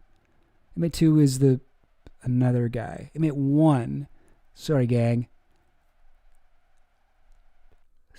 This won't happen again, I don't think. Attempted to hang himself. Inmate 1, who appeared shaken up, told him okay, here it is. Here's what I wanted to say. So here's what Tartaglione said happened the night of the attempt. And again, for some reason, I'm not able to highlight the exact part I want. But anyways, Senior Officer Specialist 2 reported that after... no, sorry. Where is it? There it is. Okay. Epstein's cellmate, inmate 1, said that Epstein had attempted to hang himself. In his interview with the OIG, Senior Officer Specialist 1 said that inmate 1, who appeared shaken up, told him that he had been asleep on the floor of the cell. First of all, what? That's weird. You were asleep on the floor? Why would you be down? Why would you be asleep there? Why not sleep in the cot? I mean, there is this is not to do with, this is to do with the other guy, not Epstein. Where is it? Shoot, did I close it? I don't think so. Anyway, I don't know. There's supposed to be a place I saw where apparently in the jail cell, the cops were like, yo, let's force these guys to sleep on the floor. So I guess that could be an excuse as to why they were sleeping on the floor. But anyway, it just is weird to me though. Why would he be sleeping on the floor? And he's sleeping on the floor. Not only is he sleeping on the floor, but then listen to this, and was awoken when he felt Epstein land on him. So Epstein was hanging himself, doing the partial suspension hanging, where you don't need to be fully suspended off the ground.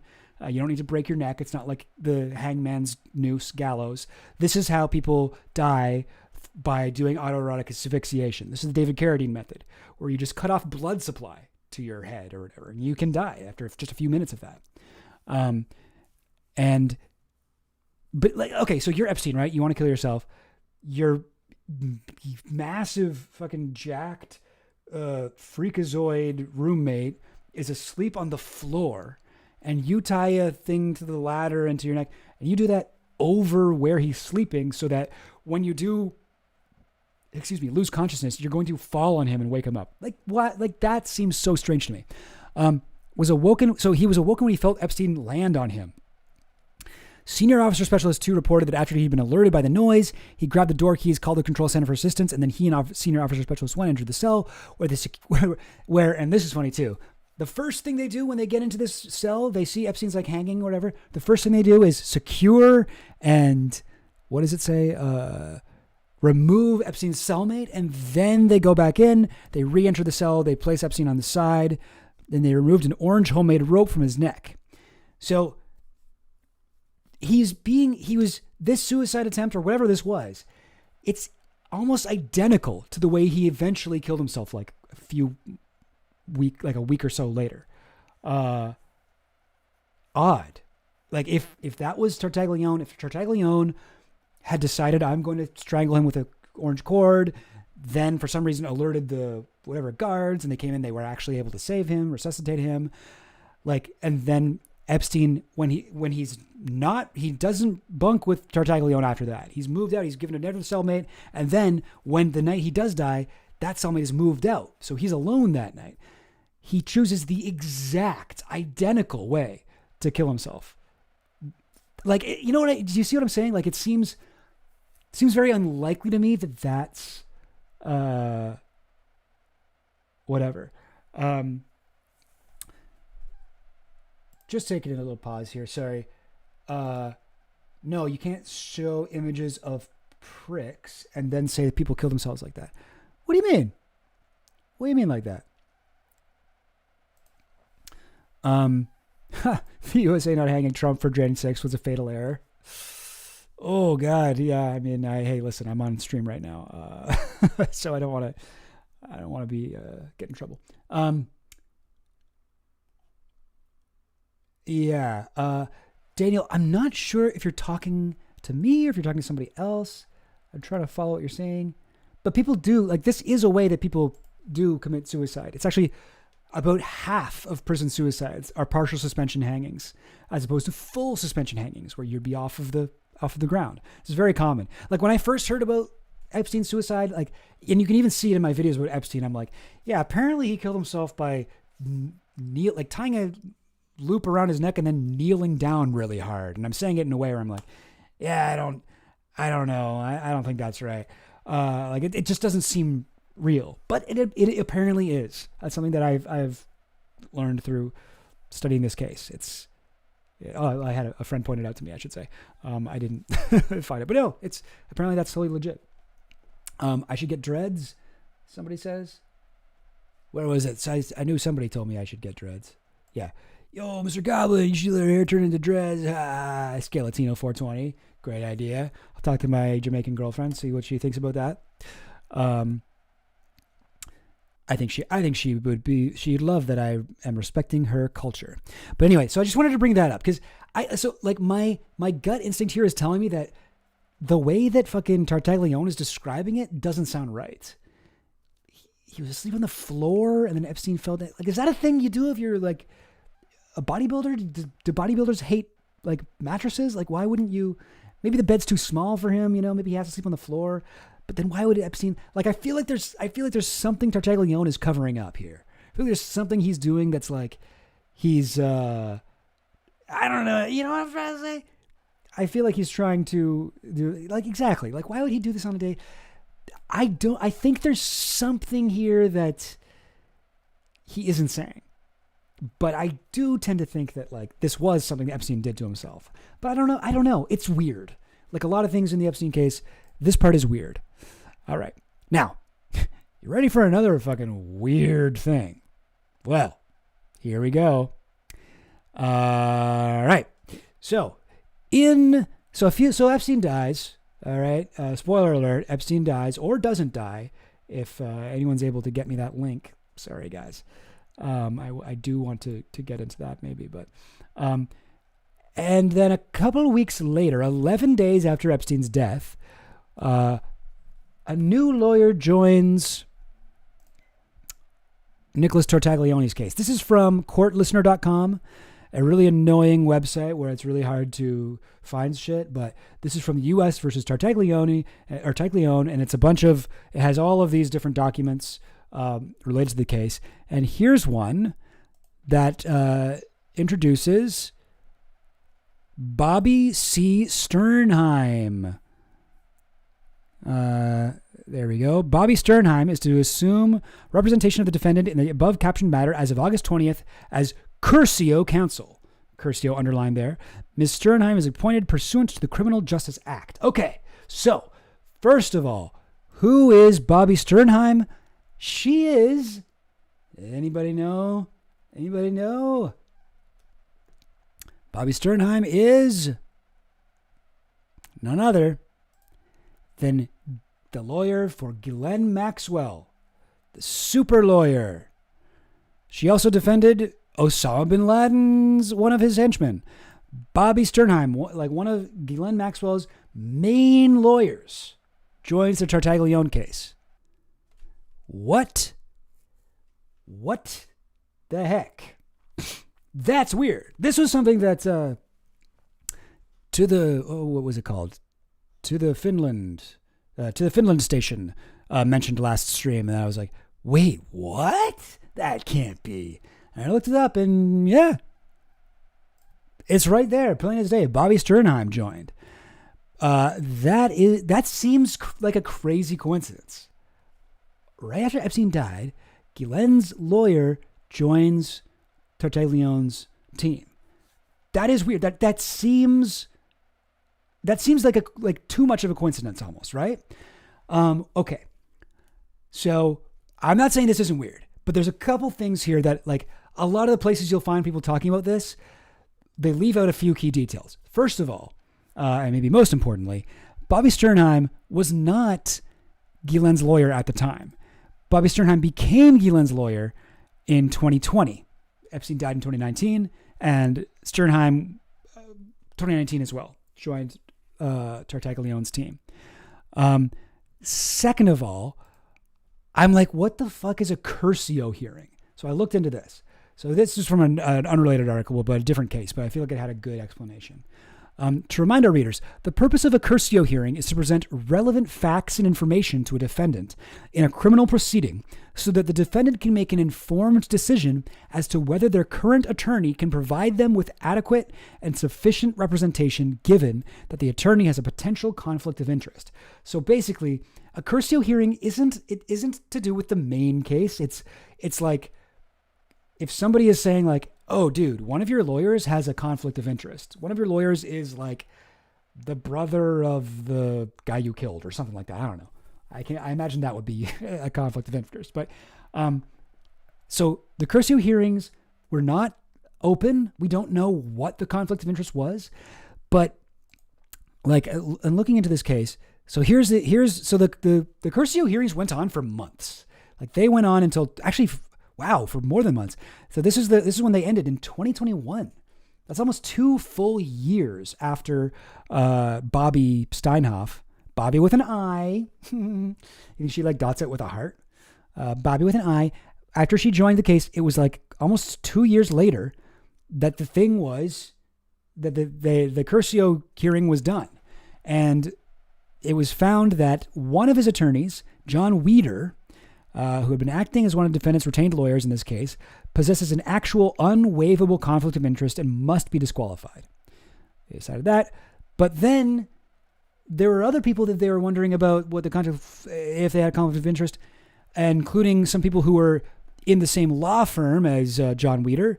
And they were like, actually, no, they can stay. So only one guy left. After months and months and months of secret talks, only one guy left. Who knows? Who knows what it was? Like, I will say, bizarre case, bizarre fucking, like, I don't know, what do I call it? Like, for this guy, for this like corrupt cop, steroid, coke dealer, you wouldn't think, even though it's a high profile case, you wouldn't think he would have that much money to like defend himself. But the dude had like fucking like 18 lawyers. Like I forget the exact number, but so many lawyers, and there were these weird conflicts of interest going on, and it seemed like he was fighting to keep his lawyers. Like, I feel like even outside of Epstein, there is some fucky shit. There's some fuckery going on with Tartaglione's case. There's some, like, I don't know, mob shit, or like somebody is bankrolling his case. I think I think that's the case. Now, where might he be getting his money? And here's an article about this. Tartaglione sticks with his main lawyer despite potential conflicts. And after, like, another thing about Bobby, after this thing in 2021, I think it appears that she left the case. She was no longer involved with it after this. Weird that she was involved with it, and weird it would have had crossover with her becoming Ghislaine's lawyer in 2020. But I don't know. I was a lot more suspicious of the whole Bobby Sternheim thing when she joined, like, immediately after Epstein died, like a week after, and I thought she was already Ghislaine's lawyer at the time, but she wasn't. Still, though, still weird. I think we can all agree on that. Right? That's weird, guys, right? Am I tripping?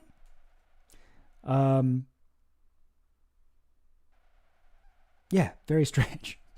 Tartaglione.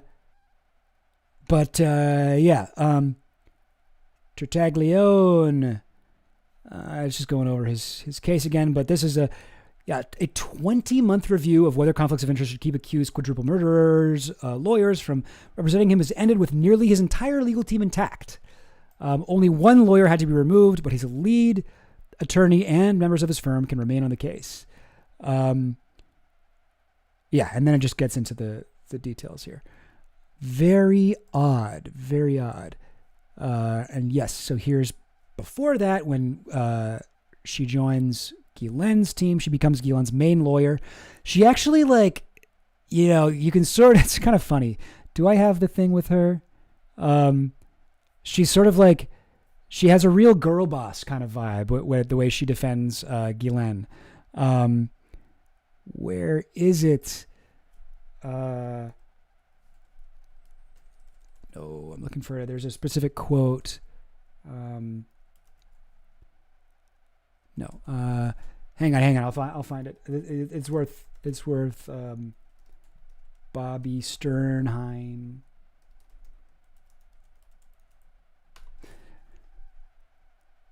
Diddly-diddly-do. 10 key moments from Ghislaine Maxwell's sex abuse trial. I think this is going to have the thing I'm talking about.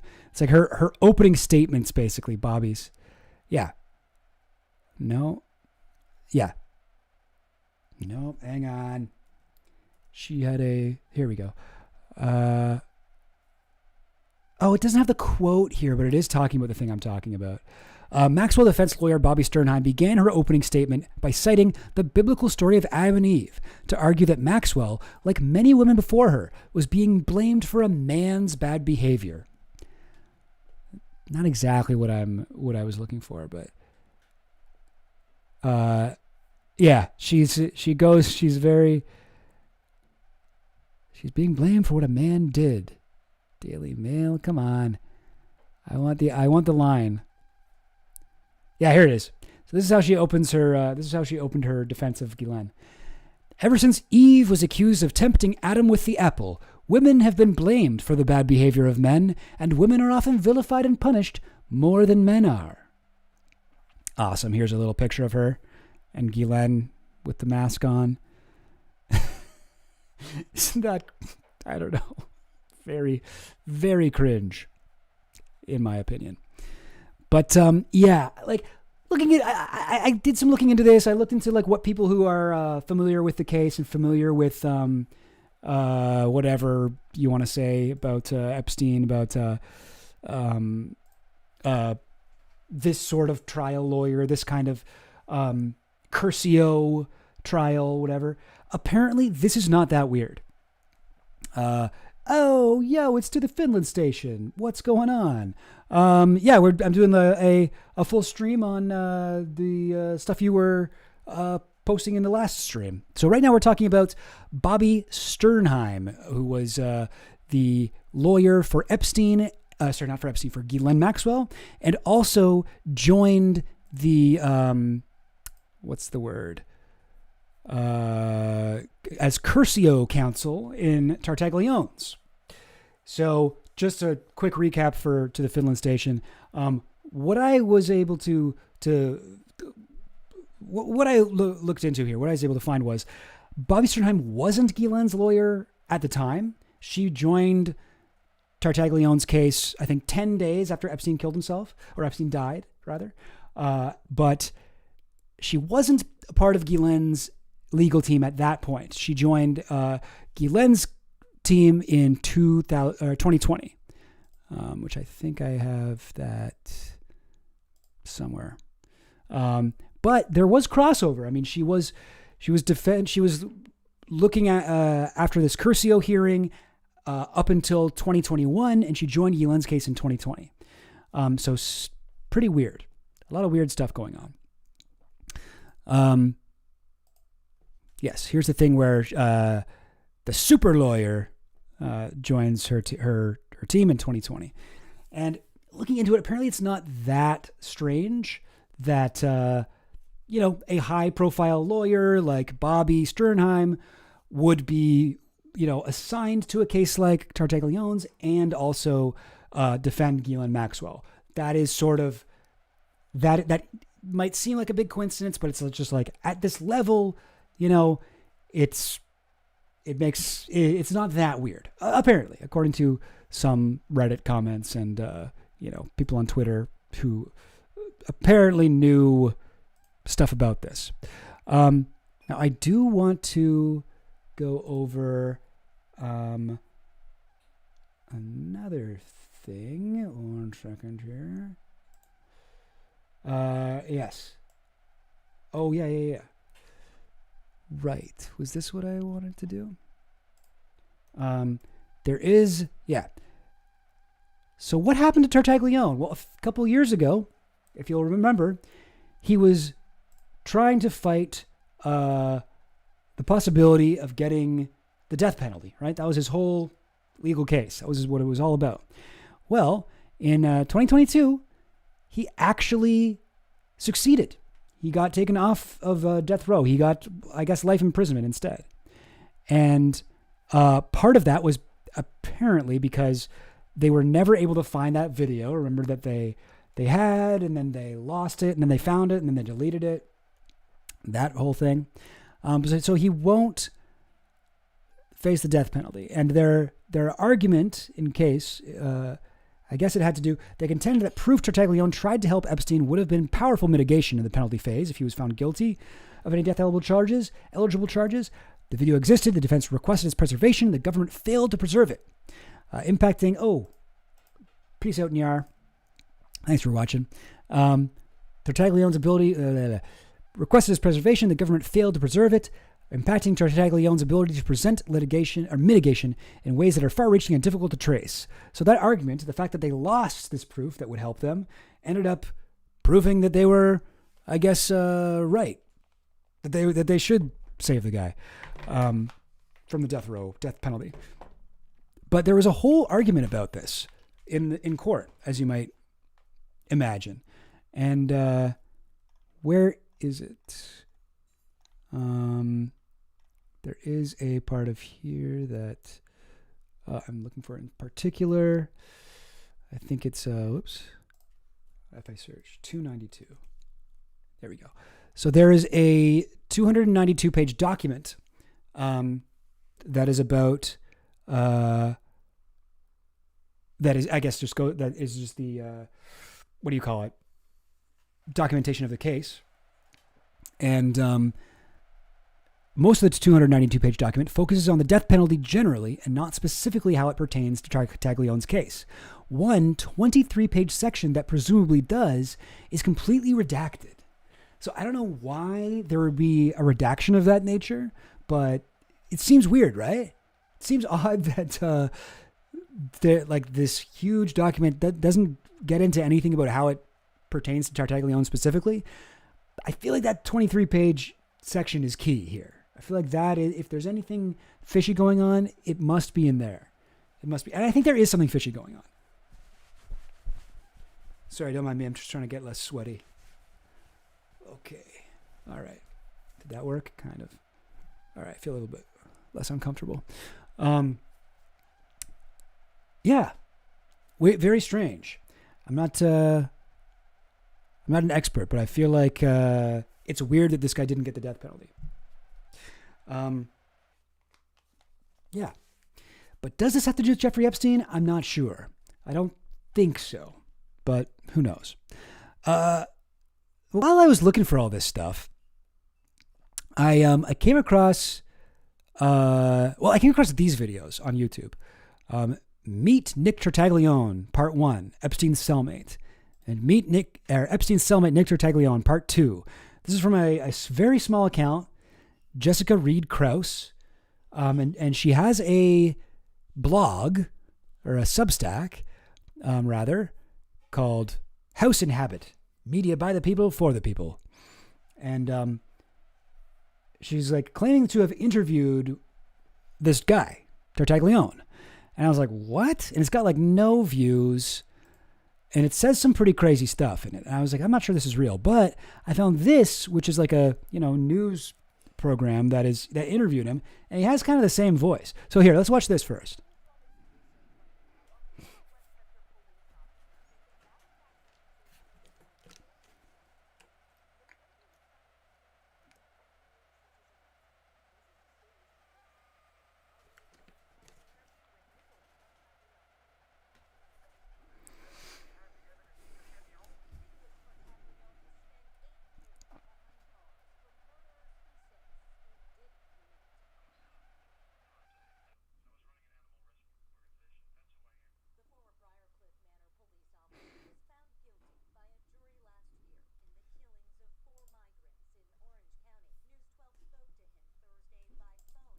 Oh, you can't hear it? Oh, sorry, gang. Okay, this is why I gotta watch the chat. Hang on a second. Police officer How's facing that? back-to-back sentences for killing 4 men in Orange County Is that good? Feel like that. breaking his silence in a first-ever interview since his arrest. And this is just days before sentencing. Our Blaze Gomez has the interview with Nicholas Tartaglione. I didn't do this, and I have the evidence to get me home. Nicholas Tartaglione has spent days before. So just we don't have to watch the beginning, but it's just it's low still. Oh, okay, I can turn it up. Check. Boom. Here we go. Sentencing. Our Blaze Gomez has the interview with Nicholas Tartaglione. I didn't do this, and I have the evidence to get me home. Nicholas Tartaglione has spent 8 years behind bars for murders he says he didn't commit. I'm a cop in prison for crimes I didn't do. I was running an animal rescue organization. That's who I am. The former Briarcliff Manor police officer was found guilty by a jury last year in the killings of 4 migrants in Orange County. News 12 spoke to him Thursday by phone from inside the Manhattan Correctional Center in his last-ditch effort to change the outcome of his case. Tell me exactly what happened. Were you involved in it? The only involvement I had in this was Marcos and Martin asked me if I knew anybody that could help them find somebody that stole money. I said, yeah, here's this guy. And I gave him Benderoff's number, and I gave him Big's number. Prosecutors say Tartaglione planned the murders with accomplices Marcos Cruz, Gerard Benderoff, Joseph Biggs, and Jason Sullivan. They say the killings stemmed from soured plans to start a cocaine dealing business with one of the victims. He was convicted of strangling one victim at his brother's bar in Chester and shooting another execution style at his property in Mount Hope, where the men were found buried by FBI. The truth will come out. If the jury was able to see what we had, I'd be home right now. Tartaglione alleges witnesses lied on the stand. And I don't believe that. I don't think that's true. I think that if he had evidence, then he would. I think he's full of shit. Says his former attorney didn't present evidence that would show he's innocent. He says prosecutors used videos and recordings that were altered. Tartaglione has hired a new defense team and is appealing for. Weird seeing video of him. I've only seen these these photos of him with the dogs and stuff. It's weird seeing him in a suit. For a second trial, prosecutors described the killings among the most vile, horrific crimes imaginable. Blaze Gomez. Anyway, we didn't need to watch that whole thing, but it's good to know that he's saying he's innocent. He's trying to get out of jail. This is just from a year ago. And also really what his voice sounds like. To the fill-in station, do you know Jessica Krause? Do you know who that is? I'd never had heard of her before. But she has these. So these I found interesting. These are on her YouTube page. Meet Nick Tartaglione. Let's actually go to our Watch YouTube page here. Let's go. My name is Nick Tartaglione. Some of you might know me better as a killer cop, or even more infamously as the guy who shared a cell with Jeffrey Epstein before he committed suicide. But what you don't know about me is I'm innocent. I've been in prison for 8 years now, and I'm innocent. I have all the evidence to prove it. The jury never saw any of it, not a shred of it. The case was investigated and handled by crooked FBI agents. These guys planted evidence, they tampered with evidence, they spliced videos together, and they intimidated witnesses. One of these witnesses was a Mexican man named Marcos Cruz, who was in the country illegally. Marcos Cruz was involved with the cartel. I had no idea what Marcos Cruz was into or involved with, but I hired him to work on my animal rescue farm. Rescue mostly dogs, horses, cats. Marcos Cruz actually confessed to these murders. Oh, is it play? Oh, yeah. Sorry, I didn't even realize. Yes, it is playing at two times speed. Here, let me slow that down. Sorry, audio is nightcore. He even led the FBI to where he buried the bodies. But they beat him into retracting his confession. Sorry, none of that stuff has to do with Epstein. I'm just going to keep playing. They threatened to deport his wife and put his kids in foster care. After they did that, Marcos pointed the finger at me. I have the video evidence of this. Marcos withdrew his confession and then said whatever the FBI wanted him to say. Every day I wake up behind bars knowing the truth, but most of the world only knows the lies. It's funny, even Marcos' own brother, Miguel Velasquez, told the FBI that I wasn't involved. He said it was all Marcos, and that Marcos had fallen in with some bad people. They offered his brother a visa to point the finger at me. The brother refused, saying that wasn't the truth. But what did the FBI do? They deported him. The prosecutor in this case... No, his story makes no sense. His story makes no sense. Was a woman named Maureen Comey.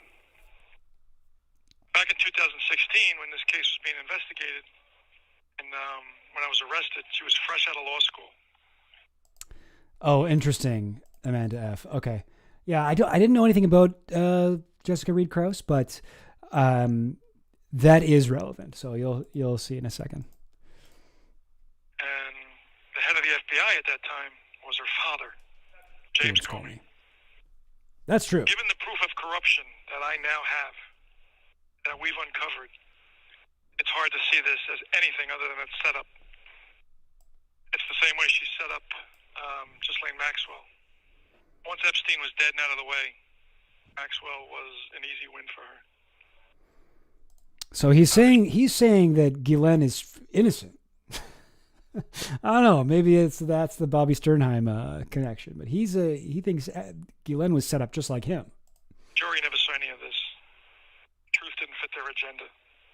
And everybody listening out there, why should you guys care about this? Why should you give a damn about me or about any of this? Well, because what happened to me could happen to you, could happen to your family, could happen to your husband, your son, your brother, your daughter. Anybody that stands in their way. And look what they're doing to Donald Trump. The guy was the president of the United States. And he also sees the FBI doing the same thing to Donald Trump. He's like, look, we're just a bunch of guys. We got some bodies buried in our yard. Some of us more literal than others, but we're not bad people. It's the FBI. It's the Comeys. The Comeys are trying to get into us. Going after him with a vengeance. They're using the FBI and the Justice Department as a weapon. It's like, it could happen to anybody. It could happen to anybody. It's like, I mean, I'm not saying that I couldn't be the victim of a miscarriage of justice, but I don't think that your thing could happen to me, Tartaglione. Just my story. This is a warning. Right now it's me. Tomorrow it could be you. It's definitely going to be somebody else. It's very similar to what people were saying about Trump's trial in when was that? I guess when was that whole thing? I guess that was like 2022 or something like that, where when he got arrested and whatnot and had all the documents at his house, and it was just like, if it can happen to him, it can happen to you. And it's like, no, it can already happen to you. It can happen to, people can get arrested for complete bullshit. But yeah, so very interesting. He seems to have a lot to say about Epstein and Trump. There's more here, and he loves Trump. Big Trump guy. Let's keep listening. What was your first impression of Epstein when he landed in your jail cell? Did you know who he was? Were you aware? Oh, and again, sorry, this is 2 times speed. Let me slow that down. I didn't know very much. I mean, I knew he was a wealthy man because you heard the guards, talking about it.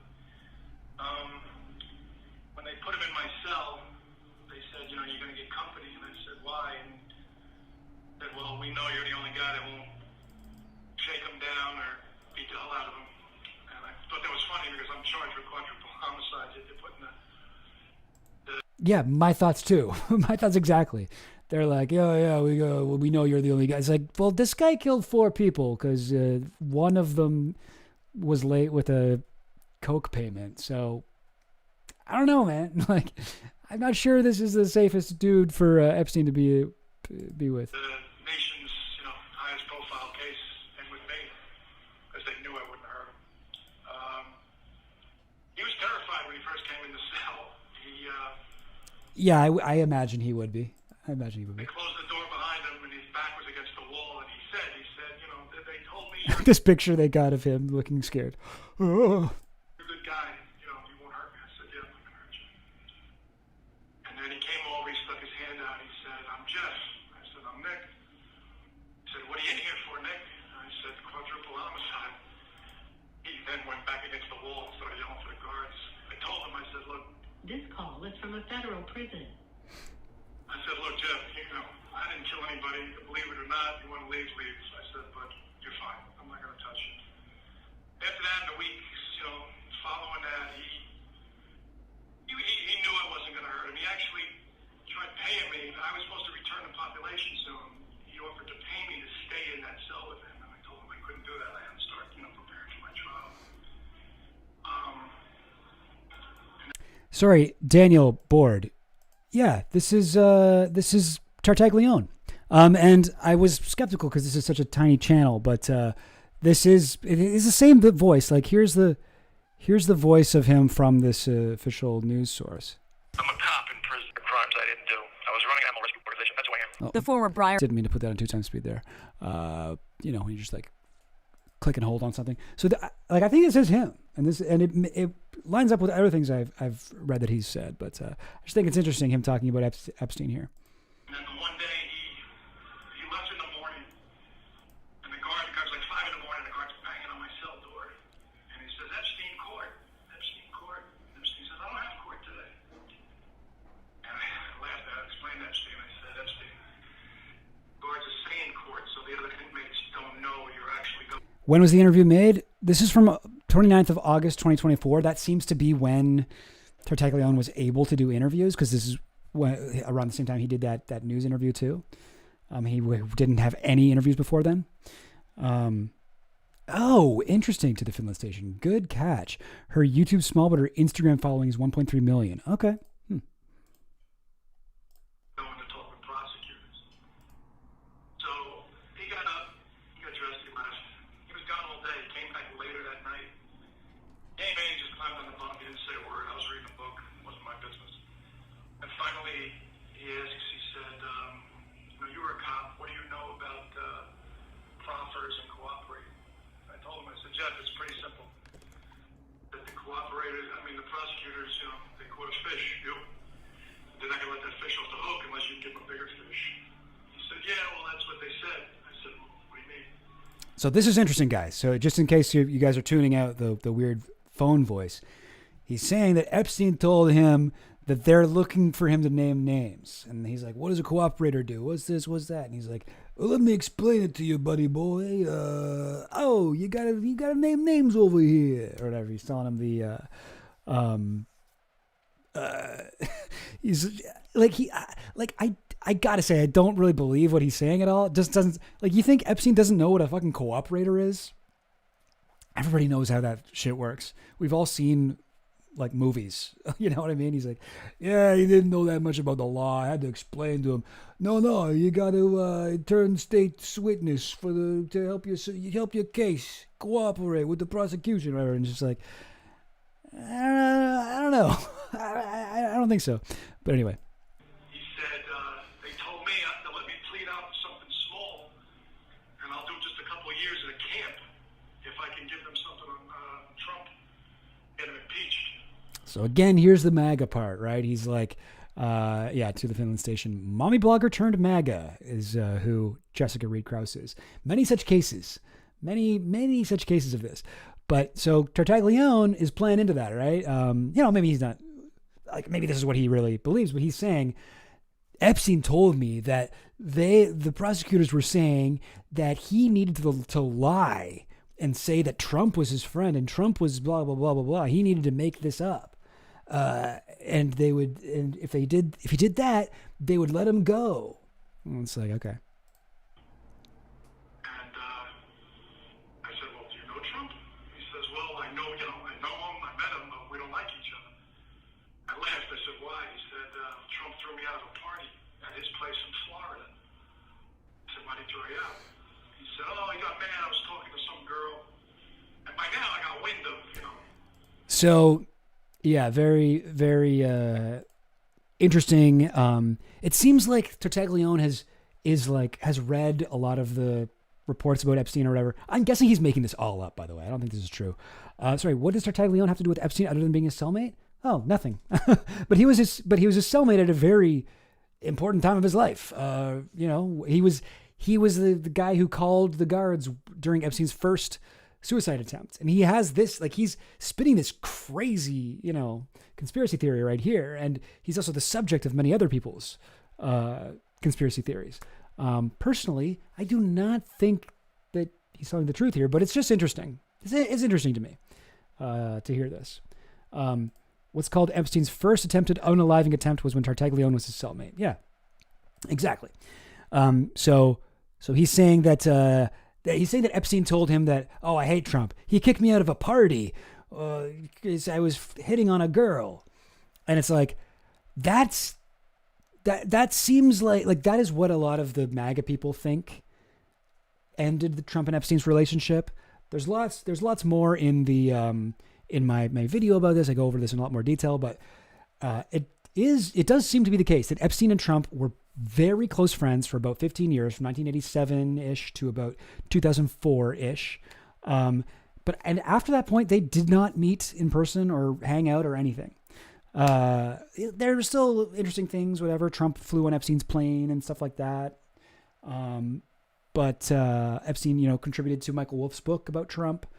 But it seems like the two of them didn't actually cross paths in person after that. But it's always been confusing. There's been two competing reasons for why they fell out of touch. One of them is that they had a fight over a piece of property that Epstein wanted to buy, and then Trump swooped in and bought it, even though he didn't have any money. He used all this Russian oligarch money that he somehow got, and Epstein was like, "What the fuck, dude? That's against bro code, man." That's what some people say, and then other people say it's because Trump got upset because Epstein tried to recruit a young girl from Mar-a-Lago, which is Trump's like resort house, whatever the fuck that thing is, in Miami. So Epstein was a member of Mar-a-Lago, and it seems after 2004 he didn't go there, although there have been reports that Epstein was still officially a member until the 2010s at some point, like 2012 or something like that, maybe. Tartaglione is it sounds like he sort of half remembers the one that's more pro-Trump. He's like, he kicked him out of a party at his house. It's like, no, he banned him from his club is what the actual story is. But he gets it a bit wrong. He says, oh, he got mad. I was talking to some girl, and by now I got wind of, what he was in there for. So I said, well, how old was the girl, Jess? He said, oh, about 18, 19. So that was a cop. I said, Jeff, that means probably 14, 15. He said, well, he threw me out, and, I haven't talked to him since, blah, blah, blah. And then he said, I don't know anything. So, okay. He says, but the government told me I don't have to prove what I say about Trump as long as Trump... This is the crazy part. I don't have to... Epstein told Tartaglione, I don't have to prove what I say about Trump as long as... Most people can't disprove it. I said, yes. I said, he's the president of the United States.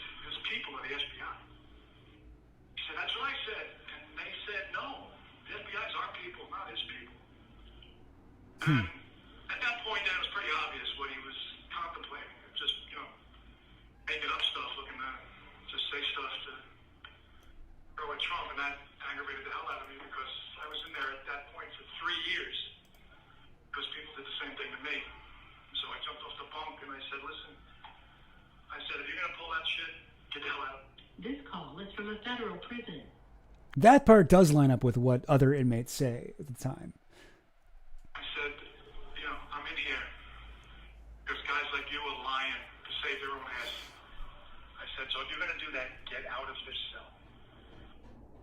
And he got quiet for a while. Oh, wait, sorry, I misunderstood. So, wait, that almost sounds like he did try to kill him then. And he said, all right, I have a hypothetical for you.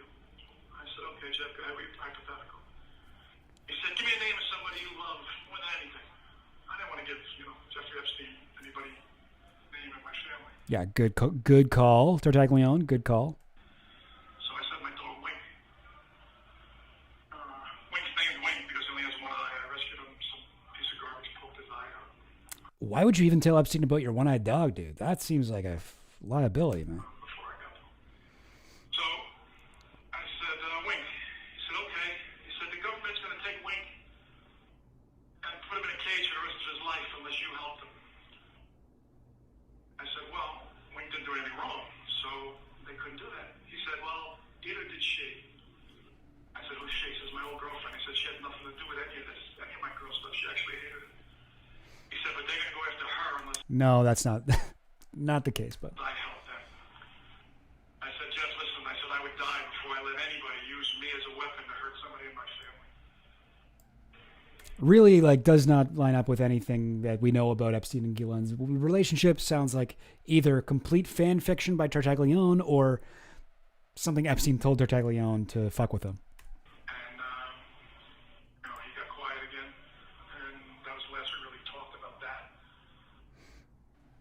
So I don't know, I don't know what personal decisions he made as far as coming up with stuff, but I never heard of it again. Yeah. I thought that was interesting.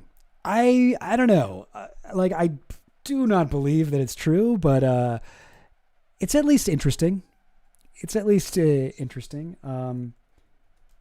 There's, you know what? There's another thing that I'm realizing that I lost it here, but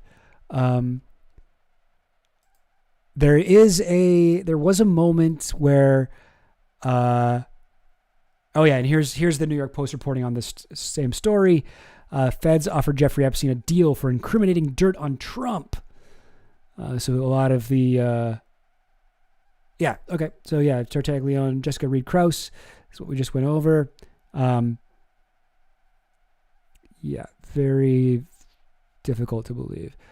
But there's another story at some point where Tartaglione said that Jeffrey Epstein had promised him $1 million. Tartaglione, Epstein, $1 million? I don't know.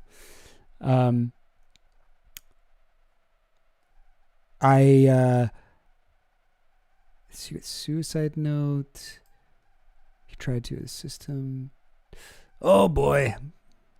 I had this earlier, and I guess I must have just lost the link. But apparently, what is this from? N-Stars? I don't know if this is. Tried killing himself. Jeffrey wrote a suicide note. He hid the note inside of Epstein hid the note inside of one of Tartaglione's books.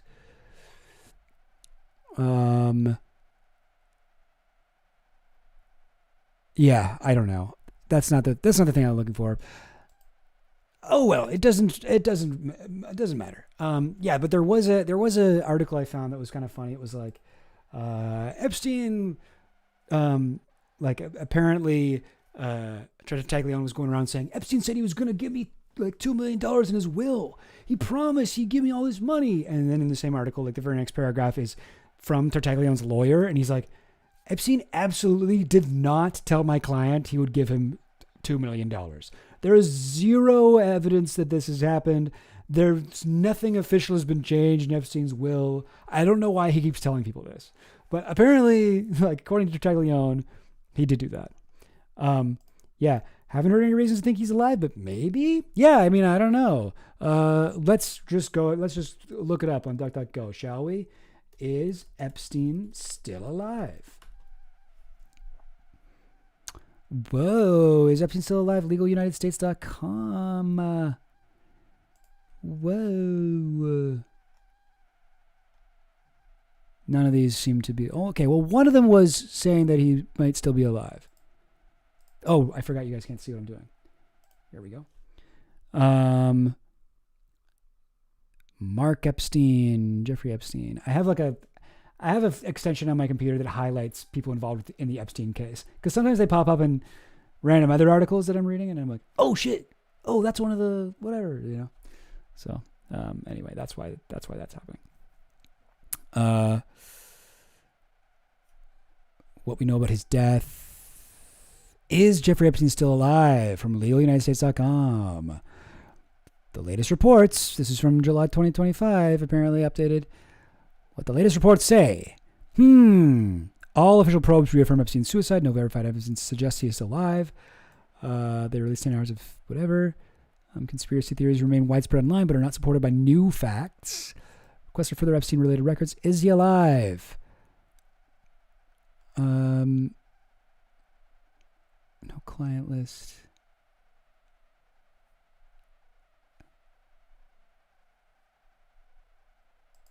Yeah. Yeah, no. I've seen the ear thing.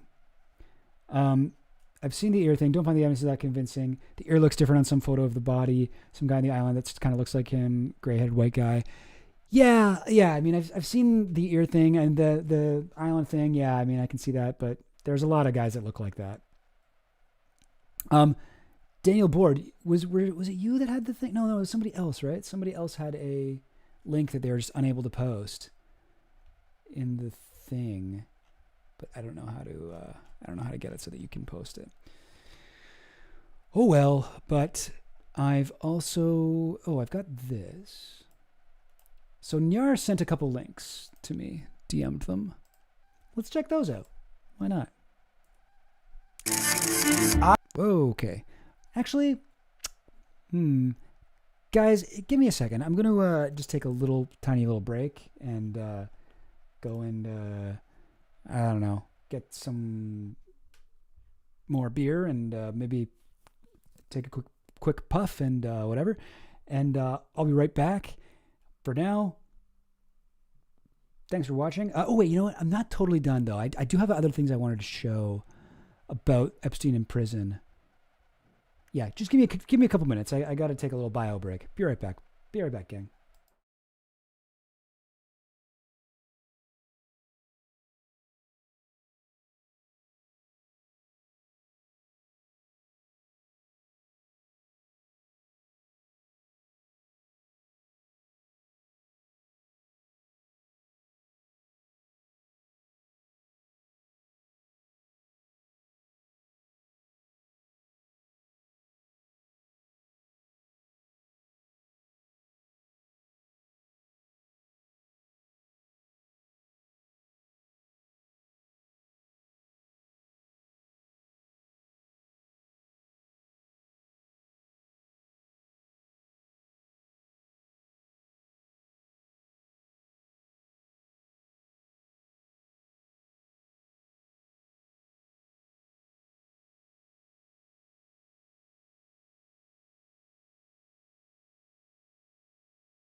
Crime Against Humanity is Comet Ping Pong Pizza Restaurant, which... All right, sorry about that, guys. I said it was kind of abrupt, but there is one thing that I do feel the need to show you guys, and it's...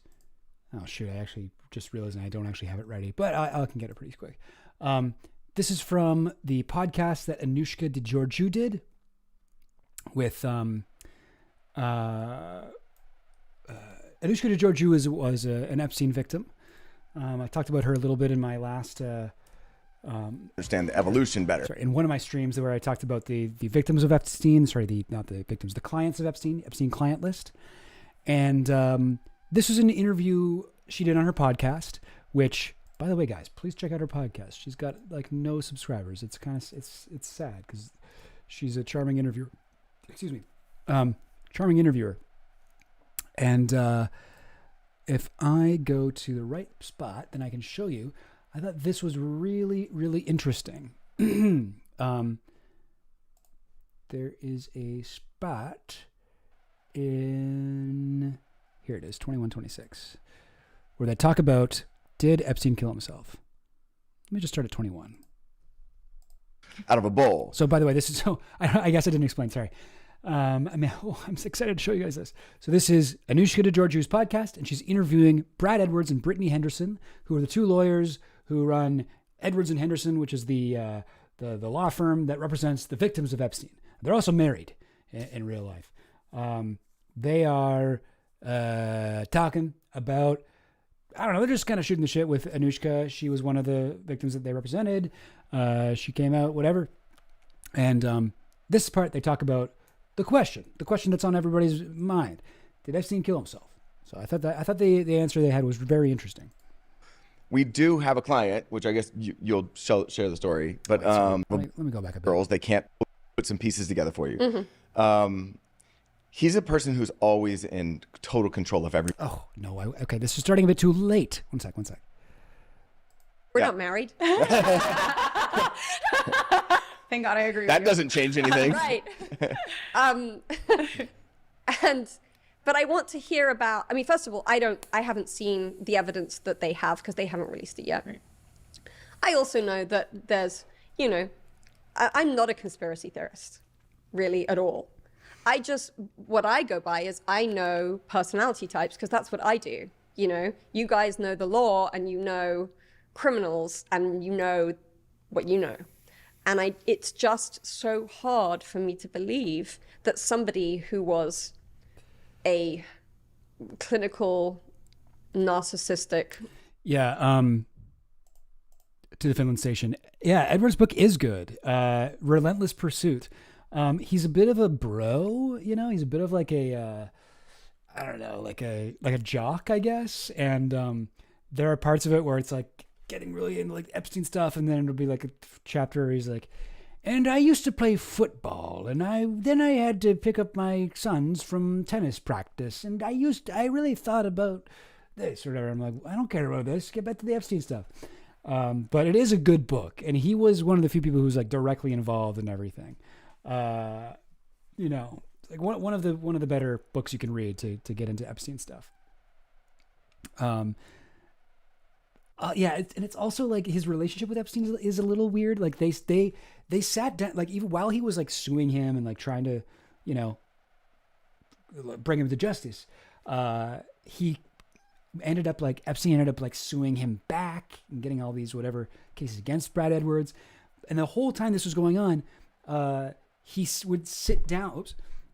They would sit down and meet at like a coffee shop or something, or some like restaurant. They would constantly meet up there. And there's a thing where it really seems like I don't know. It really seems like he sort of respected Epstein in like a real way. He sort of likes Epstein. It almost gets to that point. And like the name of the book, Relentless Pursuit, it turns out that like you find out at the end of the book, Epstein drops his like frivolous lawsuit against Brad Edwards and writes a thing that's like, yeah, you're right. Sorry, I was lying. I lied and I sued you and I wasted your money. And really, it was just because you're such a good lawyer and you were coming at me, and it was your relentless pursuit of justice that I found intimidating, and blah blah blah blah blah, and I remember getting that part. It's like, oh, you named your book after something Epstein said about you? Like, dude, I don't know. It just feels kind of gross, but I don't know. Like, I guess, like, you know, I've never been in that situation. I've never met Jeffrey Epstein. I've heard a lot about the guy and how a lot of people found him very charming, and he was definitely like a fantastic, he was a con artist. Like, my view of Epstein, he was a con artist where he was able to really just like look into someone's soul and find out exactly what to say to them in order to most efficiently manipulate them. And in the case of Brad Edwards, he sort of realized, he was like, oh, this guy really loves the idea of fairness, that everything can be fair. So we always pitch things towards Brad in a way where he's like, I just want things to be fair. I don't like when people cheat. I don't like when people do this. And it really worked, you know? Like he kind of got into Brad Edwards' head a little bit. Anyways, but hey, like, if I met Epstein, the same thing might have happened to me. And I think Brad Edwards is very conscious of this. In the book, he sort of goes into it a lot, and he's like, I had to be careful. Was he manipulating me? Was he using his thing? But anyways, sorry, that's all neither here nor there. I like Brad Edwards. I think he's a good guy, and I don't even mind that he showed up to this video podcast completely underdressed, skinny jeans, and a cold sore on his face. And he doesn't remind me at all of people who were mean to me in high school. And what do you mean? I'm not being overly harsh with him. It's fine. Sorry. All right, we'll continue. Sociopath would make that choice. Yeah, but I think that he did it because of that. So I think I skipped ahead again. Sorry. So I'm supposed to be talking about. This is supposed to be about the suicide. Clinical, narcissistic sociopath would make that choice. So she's saying, sorry, just to explain here. So Anushka's saying, hey, I haven't seen all the evidence and stuff, but I do not think he killed himself. I spent a lot of time with him, and she's also like a licensed therapist. Since she's left whatever this celebrity world, she's gotten into like rehabilitation therapy, I think, and so she's looking at it from like a sort of psychology perspective, and she's like, this guy is like a textbook narcissist. Would he kill himself? Like, that doesn't make sense. That's what she's arguing. Yeah, but I think that he did it because of that. So, I mean, think of it like this. I'll just put some pieces together for you. Mm-hmm. He's a person who's always in total control of everybody around him. Meaning he controls all of his inner circle of girls. They can't leave him. He controls his attorneys, his accountants, like literally everybody around him. And now all of a sudden he's in a cage and he's being controlled. He's now eating bologna out of a bowl. We do have a client, which I guess you'll share the story, but she was on the island with him not long before he was arrested. Okay. And this is also a funny like Brad Edwards moment where he's like, this is crazy, by the way, what he's about to say. This is the reason I wanted to play this clip, actually. But he's sitting there next to his wife, and he's like, and here's something crazy. We had a client, and you'll tell the story. You like, this is your story to tell, you know. When you do that, when you have like a partner and you're at a party or something and you're like, babe, tell them about this, or like he starts to do that, but then he just tells the story anyway. He does not let her speak. Very funny. Let's go back. Let's hear it again. She was on the island with him not long. Share the story out of a bowl. We do have a client, which I guess you'll share the story, but she was on the island with him not long before he was arrested. Okay. And he told her that, look, if you are ever in a bad situation, you have to kill yourself. Here's how you do it. And he essentially described for her basically exactly how he ended up killing himself. So, I mean, I think the combination of like being under total control and thinking he's never getting out. I mean, like, let's face it, he was never, ever going to get out of jail. And he knew he was going to be killed. Like, everybody in the whole jail wanted to kill him. I mean, for what he was in jail for, there wasn't a prisoner in there that didn't want to kill him.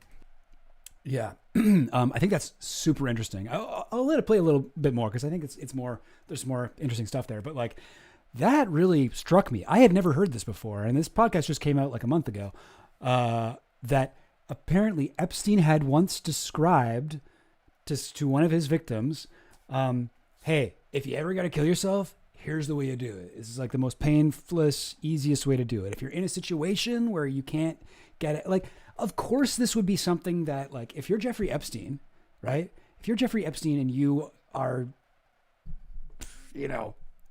sexually assaulting like hundreds, thousands of young girls, you sort of think to yourself, ooh, there's a good chance I'm going to be sent to prison and whatever, like given the electric chair or something, or like have to go through a humiliating trial, yada, yada, yada. There's a good chance that'll happen. You would want to have a plan for how to end your life if you're in that situation. And yeah, I'd never heard that. And that is so interesting. And it makes sense, like a partial suspension hanging. And I don't want to get in trouble on YouTube. So maybe I won't go into this too much, but like that would be the way that Epstein chose to die is like easy. It doesn't require a lot of resources, and it is relatively quick and painless compared to, other ways that it could be done. So it's quite interesting. And I think that that is kind of, for me, like almost like the nail in the coffin for ideas that it wasn't done by him. Okay. To the Finland station. Fair enough. Seems like it would be hard. I don't think so. And from what I've read about this particular method, it seems pretty easy. I mean, people do it by mistake all the time. This is the way people die through autoerotic asphyxiation. So I don't think it'd be that hard, but I also don't really feel like I should get super into it right here. I don't feel like that would be great for my channel. I would like to eventually have some monetization happen here, and I don't want to be giving people instructions on how to do horrible things to themselves. That's how David Carradine died. That's how they killed Bill in the end. Yes, don't try this at home, folks. Don't try this at home. But anyway, I can't believe that I had never heard that before. Like that is such a crazy. That is such a crazy thing. Yes, this is more of this energy, guys. Yes, your life is worth it. You are important. You're loved. You're a beautiful human being, and it's okay to ask for help, or stuff like that. Unless you're Jeffrey Epstein, in which case, I don't know. Still don't do it because you have information that we want. Any dang old ways. I feel like we've gotten through a lot of stuff here. And I think, like, for me, I'm still at the point where I'm pretty much where I was at the end of the last stream. I don't think that Epstein was murdered. I don't think somebody crawled through the piping, Die Hard style, through the air ducts of the prison, and waited for exactly midnight when the cameras shut off, and then, took a little grappling hook down or whatever and ran into Epstein's cell and strangled him and made him look like an accident. Like, I don't think that's the case. I don't think that happened. Maybe it did. I don't know. I could be wrong. But, I mean, from what we've seen of the footage, they didn't even have to crawl through the ducts. They could have just walked in through that other entrance and walked up the stairs and just stayed on the right-hand side of the staircase and then done it. Like, it's possible. But to me, it seems highly unlikely. It seems much more likely, like what Brad Edwards just said. Brad Edwards, Epstein was a, narcissist, whatever, psycho. Like, he was very obsessed with himself, and he always wanted to have control over situations. And the fact, we also know, keep in mind from my last stream, we know this guy updated his will the day before he died. He updated his will in order to fuck over the victims and make sure that they would never get his money. And if they did, it would be very difficult. And if they wanted it, they'd have to sign something to agree that they wouldn't keep coming after Epstein's estate. Like, he fucked them, and then he killed himself, and he did it in a way where he really should have been monitored. So it makes sense to me that this was something that he wanted to do. It also seems very likely to me that there were too many things. Yes, exactly as Pompano is happening. I think he did it by himself, but I think him having help equally makes sense with all that weird shit that happened. Yeah. That's what I think, basically. And I think it's dangerous to set up that binary. Epstein didn't kill himself because it turns it into, well, if it turns out that he did kill himself, then there's no conspiracy.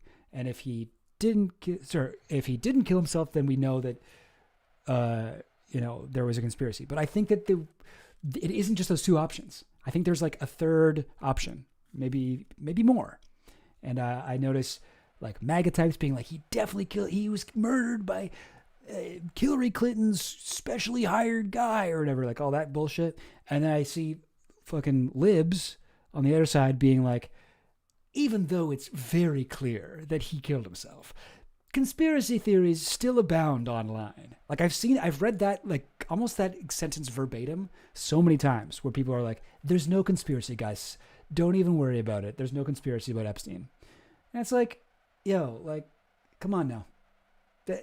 Let's be real. Like, those aren't just the two options. And like both sides are using it to their advantage.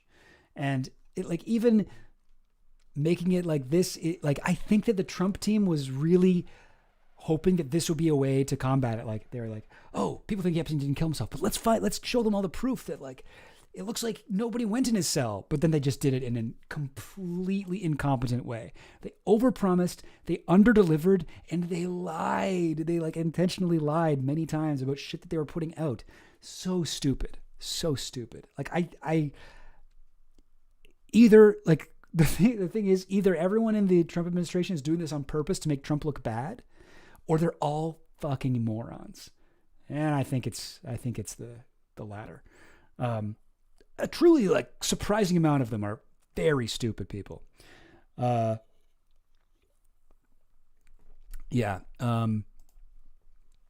So I do have a Discord that we're working on right now, but I don't think it's quite ready, but we'll have it out soon.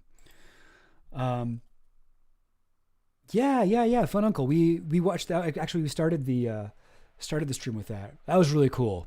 I like Voidzilla. I like the stuff he's been doing on Epstein lately. Guy gets a lot of stuff right.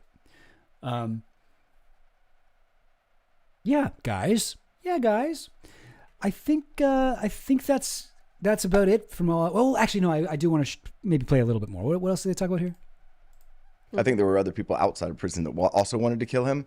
But I think for somebody as narcissistic as that, knowing he's going to be killed, that taking his own life and depriving them of getting to control him, I think that was his big thing. It's also interesting, though, because you are not alone in thinking that he did not commit suicide. I'd say it's half and half. Of half our survivors, clients. half of our clients, there's nothing we could ever say to convince them that he killed himself.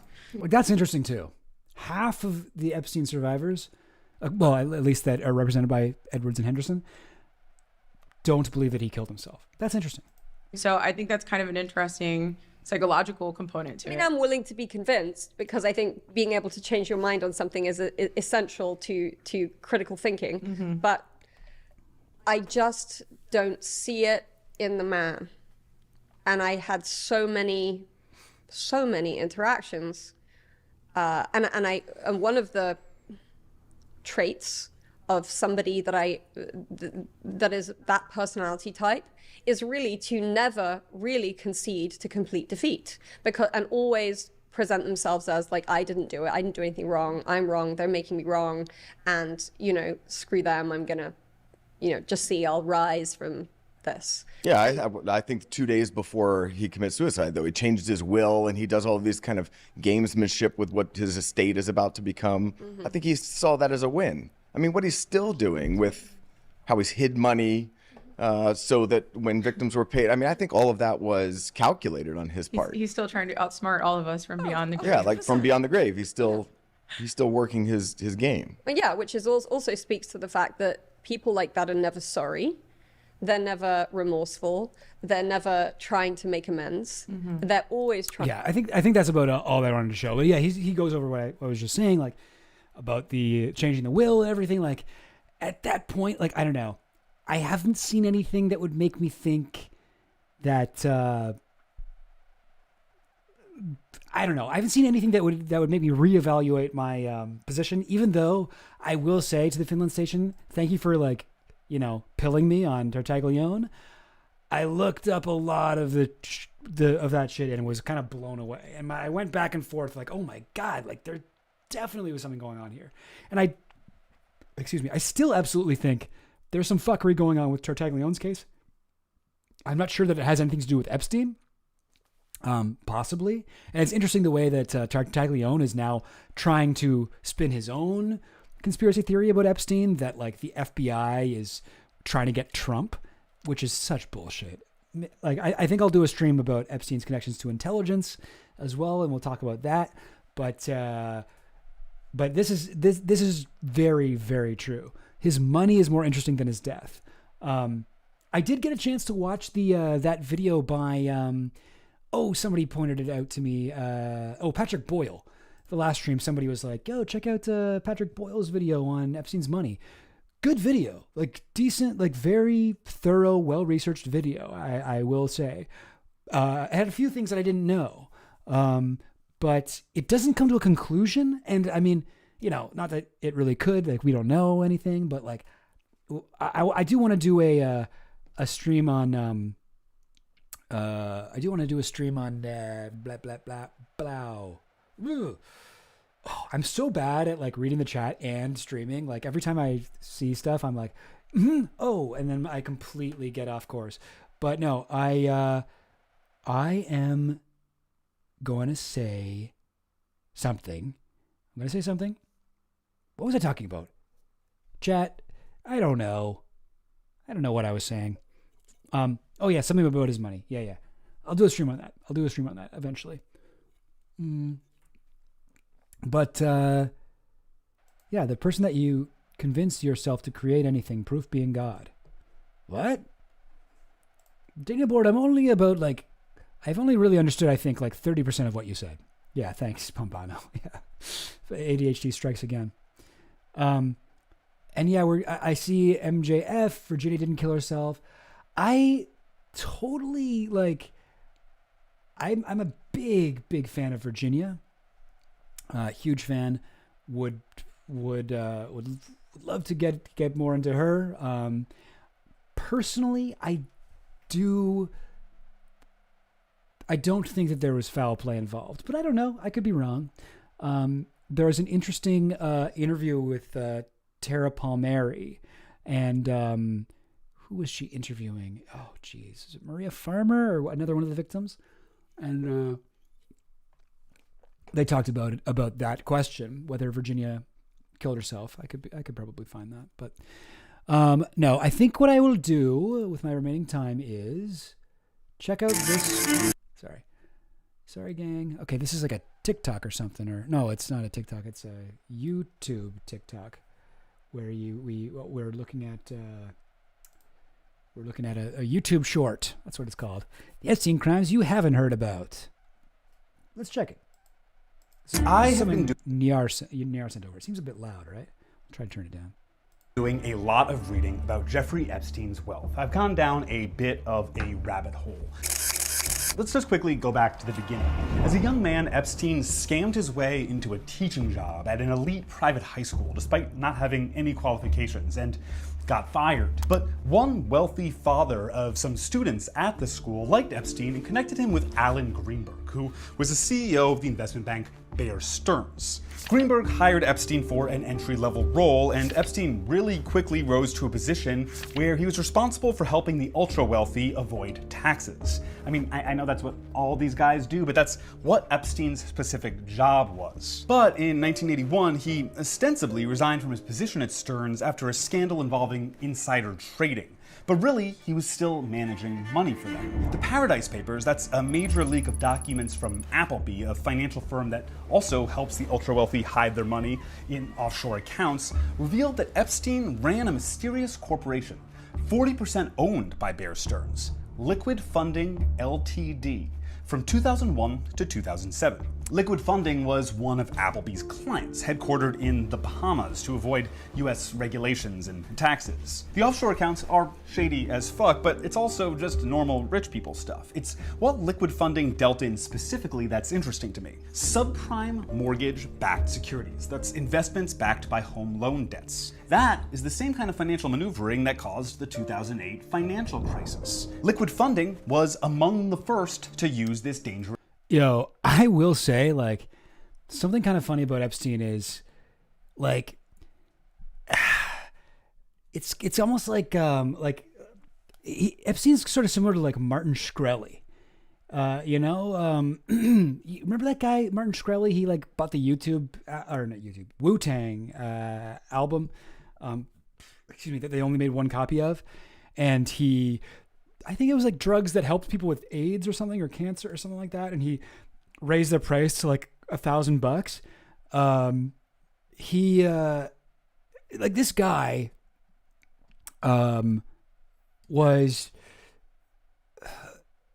he became like the villain, right? He became like the world's villain for a while. Everybody's like, oh, Martin Shkreli's the worst guy ever. And it's like, yeah, like he's a bad guy. Yeah, he sucks. But like, he's just doing shit that like, everybody does. Like so many other people do exactly what he's doing. And like with Epstein's like financial crimes and his shit at Towers Financial, like this fucking Ponzi scheme and shit, and his ability to get away with shit, and even like the way he was able to get away with shit in 2004 or 5, whatever, like his trial. Like it's if you just focus on Epstein, you'd be like, oh my God, it's a fucking conspiracy by the elite, blah, blah, blah. But like, look at all white collar crime.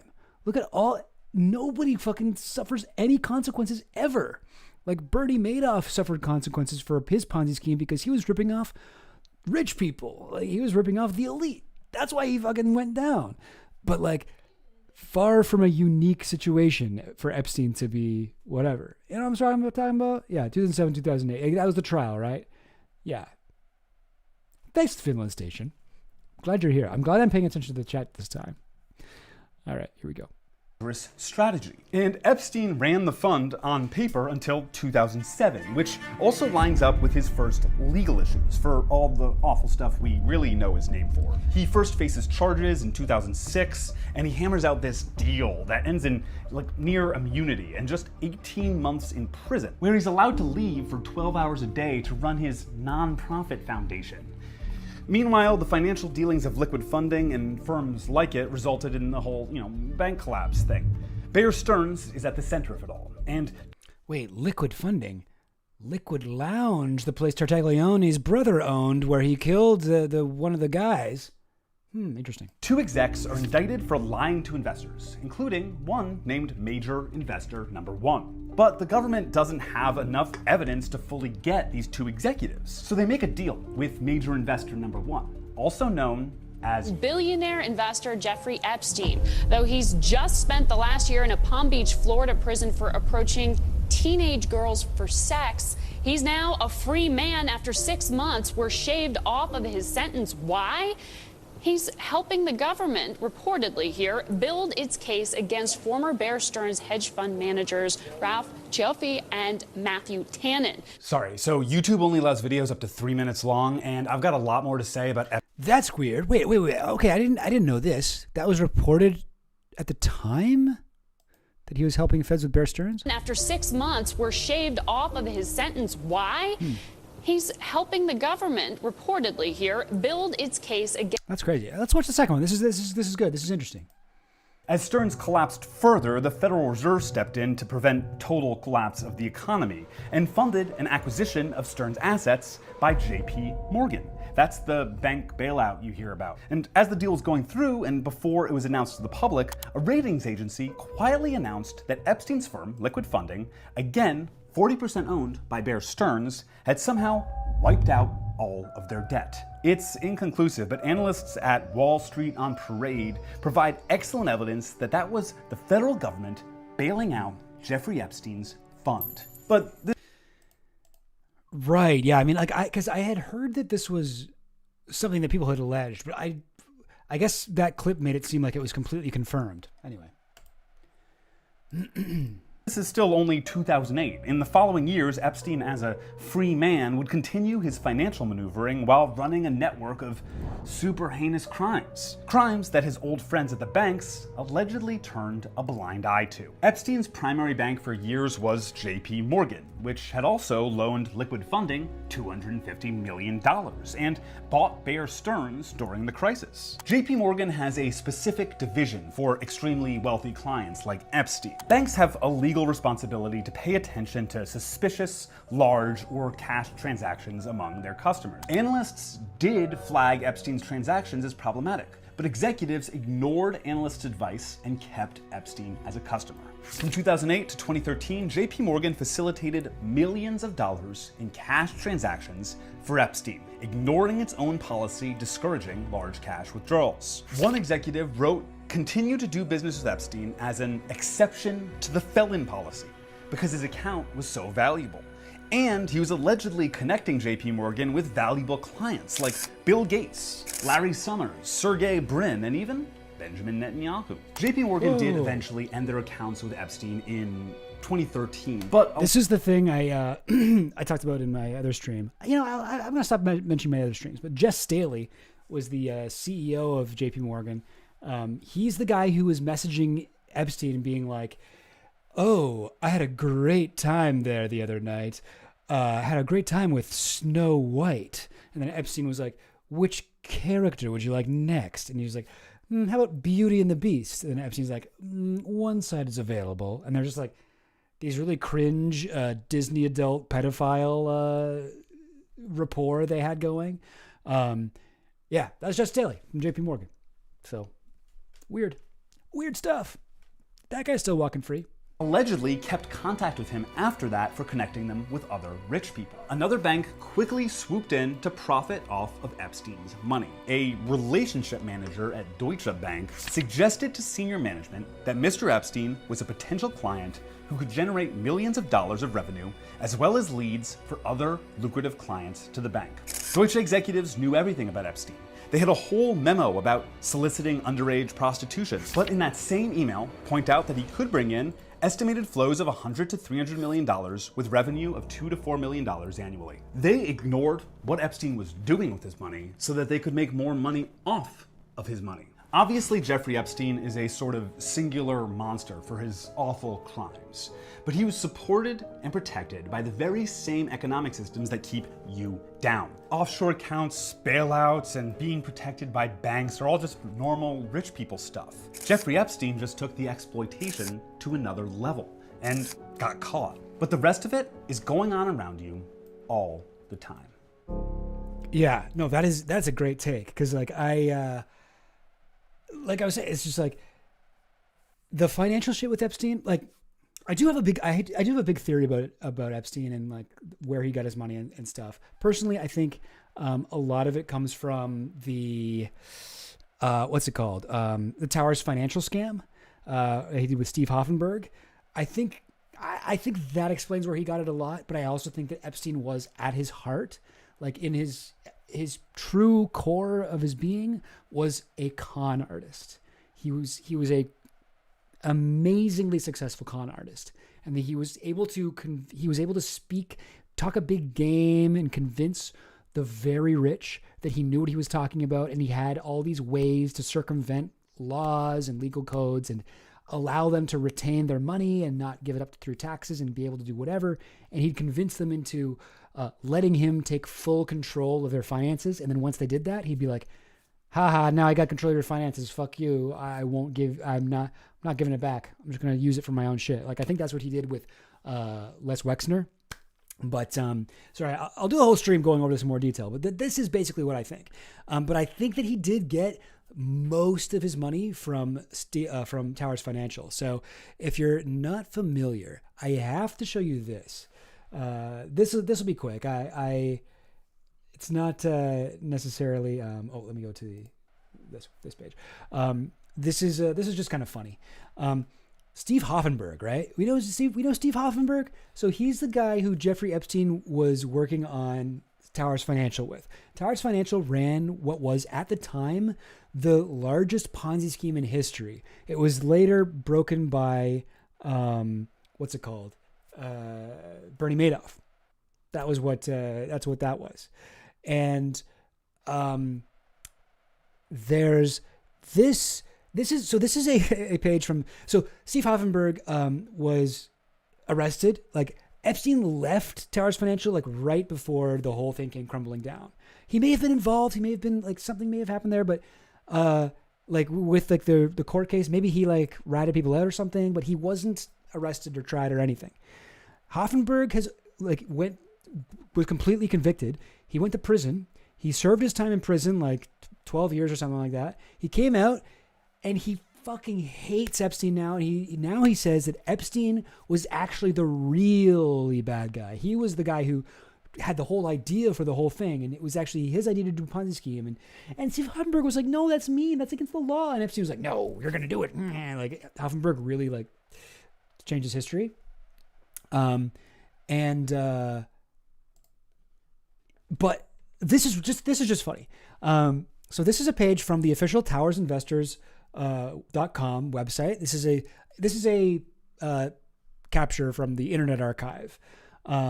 But yeah, this is from the official page, and it's a blog post by Steve Hoffenberg. This is captured in 2015, but it was like, this is something that he was maintaining for like a long time, where he would just he wouldn't add any of his own commentary, but he just, on this page, he would copy and paste any articles he found about Epstein. Isn't that funny? Like, he just copied and pasted. Woody Allen pals around with child sex creep. Yeah, there's Woody and Sun Yin. We recently got to read his creepy birthday message to Epstein. Yeah, you can see my automatic highlighters highlighting a bunch of names here, but yeah, it's just like he was just keeping track of articles about him. This is before people were talking about it. This is before Miami Herald.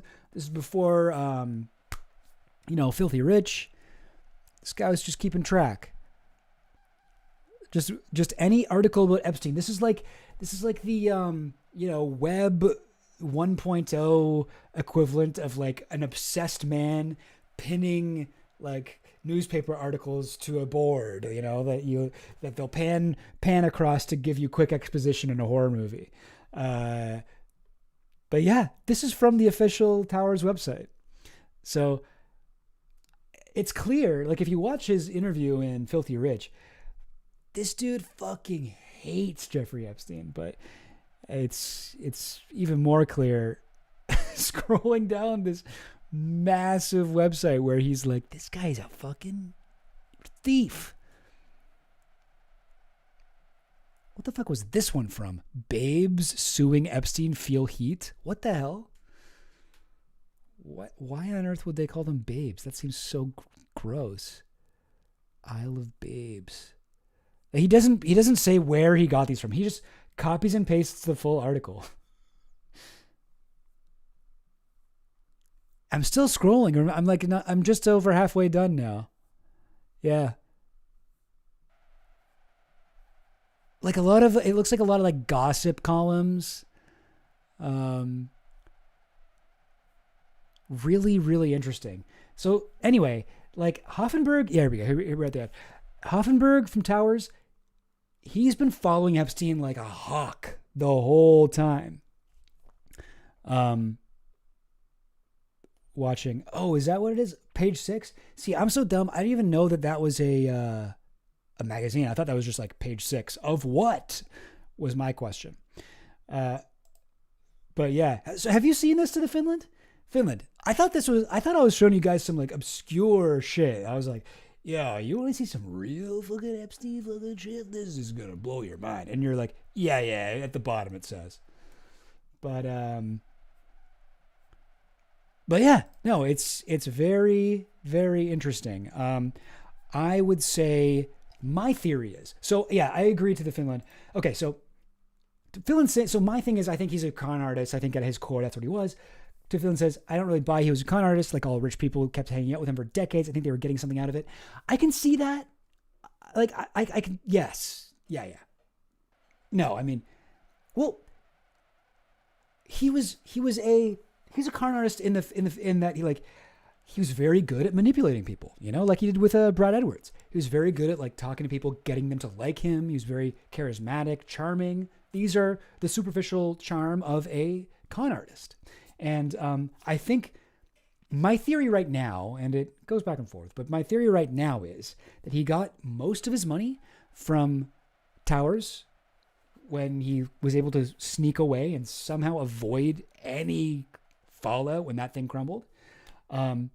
I think that's where he got his money. And I think he also, the thing where he got people to transfer their money over to him, I think that definitely happened with Les Wexner. I think that like, there was the thing where Lynn Forrester de Rothschild, let me see if I can pull this up. Lynn Forrester de Rothschild met with, she met with Bill Clinton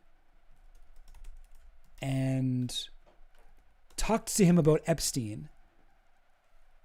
Where is it? Bill Clinton and Epstein. Oh, there's a whole Wikipedia page about this. I think this Daily Beast article has the thing I'm looking for. Okay, hang on. I gotta get it on the archive. You know, in order to be a YouTuber, you have to get really good at internet piracy.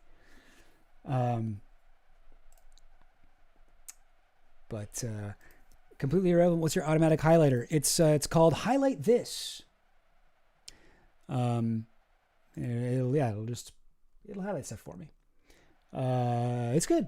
Although you got to pay for it, or you can get it for free, but they get to add more advertisements to your page. So I did the second one, and I haven't really noticed any. Oh, what the heck? Archive.is is down. Hang on. I got so many extensions. It's like gross. Here we go. This'll get it. This'll get it. I hope. Yes, it's working. Yeah, it's called Highlight This is the automatic highlighter. Okay, definition. I didn't know that. That's interesting. Another Epstein-Trump connection. Here we go. Yes, Lynn Forrester de Rothschild. So you can see my highlighter. It's not that useful on this page because this whole thing is about Epstein stuff. But here we go. So here's Lynn Forrester de Rothschild. So she's a Rothschild. She married into the family. She's extremely rich, billionaire. She was a billionaire before she married into the Rothschilds, but now she's like super billionaire. But and so she wrote to. There's also a funny leaked email from the Hillary Clinton, WikiLeaks emails, where one of Hillary's aides is like, "Oh, we got to meet with that fucking insane woman, Lynn Forrester de Rothschild. God, I hate her so much." It's like, doesn't seem like Hillary really likes her. But and there's the other email where Hillary's writing to Lynn, and she's like, "I'm sorry I had to cancel our lunch. Please let me know what penance I owe you," and is very is fawning in respect to her. So yeah, she's a character, this Lynn Forrester de Rothschild. Anyways, but here's what she wrote to Bill Clinton. It was a pleasure to see you recently at Senator Kennedy's house. There was too much to discuss in too little time. Using my 15 seconds of access to discuss Jeffrey Epstein and currency stabilization, I neglected to talk with you about a topic near and dear to my heart. Yada, yada, yada, yada. This is crazy. So she talks to him about Jeffrey Epstein and currency stabilization. So to me, to the Finland station. So I think this is a example to me of where she was one of the people who Epstein was talking to and being like, "No, I can save you money. All we need to do is this legal loophole, blah, blah, blah, currency stabilization, yada, yada, yada. And if you can get me in touch with Bill Clinton, I'll be able to do that." I think that he sort of used Lynn. This is a complete guess, by the way. I'm completely speculating. But I think that Epstein was just good at talking to very rich people and getting them to trust him as a guy who was very good with money. And to some people, he Les Wexner, he used that to get control of his entire all of his money. And to other people like Lynn Forrester, he was able to use that same skill to get her to connect him to Bill Clinton. Anyway, but yeah, that's my thing. Ben Black to head the International Development Finance Corporation. Interesting. Yeah, I hadn't heard that. Ben Black, Trump nominates Ben Black. This is from Forbes. Yeah, so Leon Black was sued by like, I think three or four different Epstein victims for sexual assault. And he was able to get one of the cases thrown out of court for some reason, but the other ones are still there. Is this even going to mention?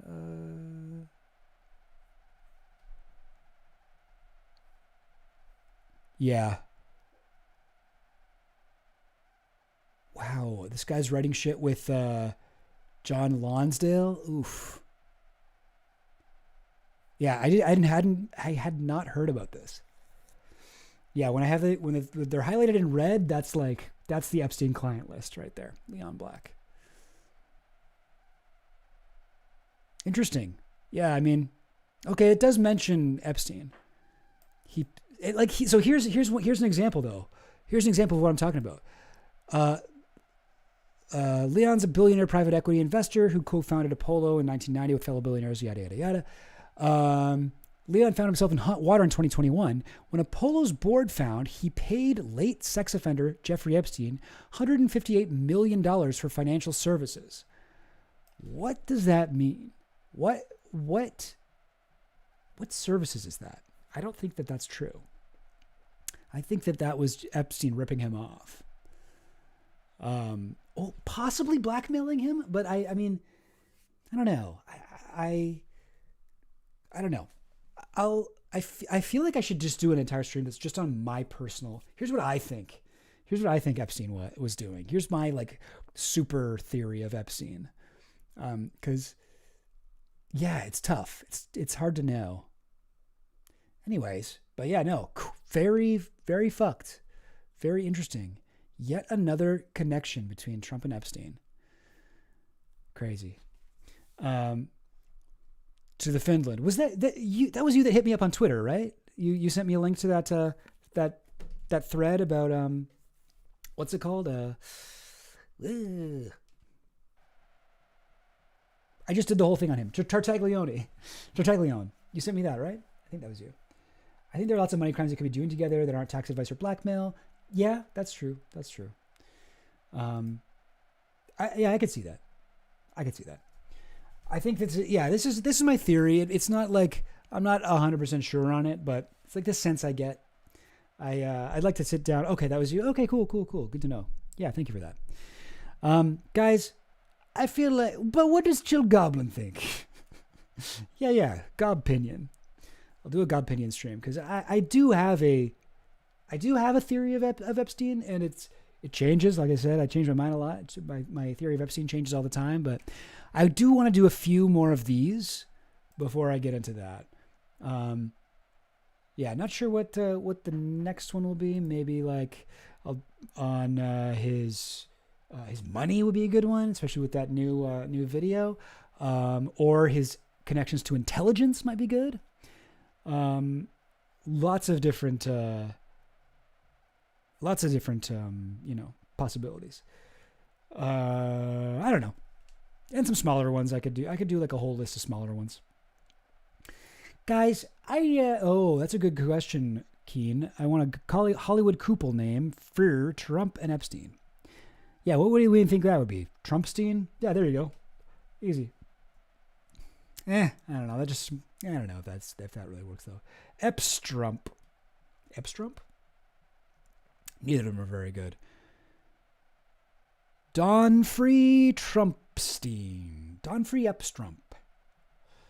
Jeff Nold. Anyway, I don't know. We'll figure it out. We'll work on it. Guys, I feel like I'm done. But thank you so much for watching. What a fun stream this was. And we got to learn some cool stuff. So please make sure you do what it says on my thing. Subscribe to Extra Chill Goblin. Subscribe to the everything that I do, please. See, I made this little slideshow up there. See that? It's got like it has all of my links on it. Give me your money on Patreon. Give me everything you got and put it in a box and let me eat it. What? No, don't say it like that again, James. All right, that's it. That's it for me. And I guess I'll catch you guys later. Yeah, Don Freeze Trump. I'll catch you guys later. And I need to also figure out how to end the stream. Okay, here we go. Now I will end it. Bye.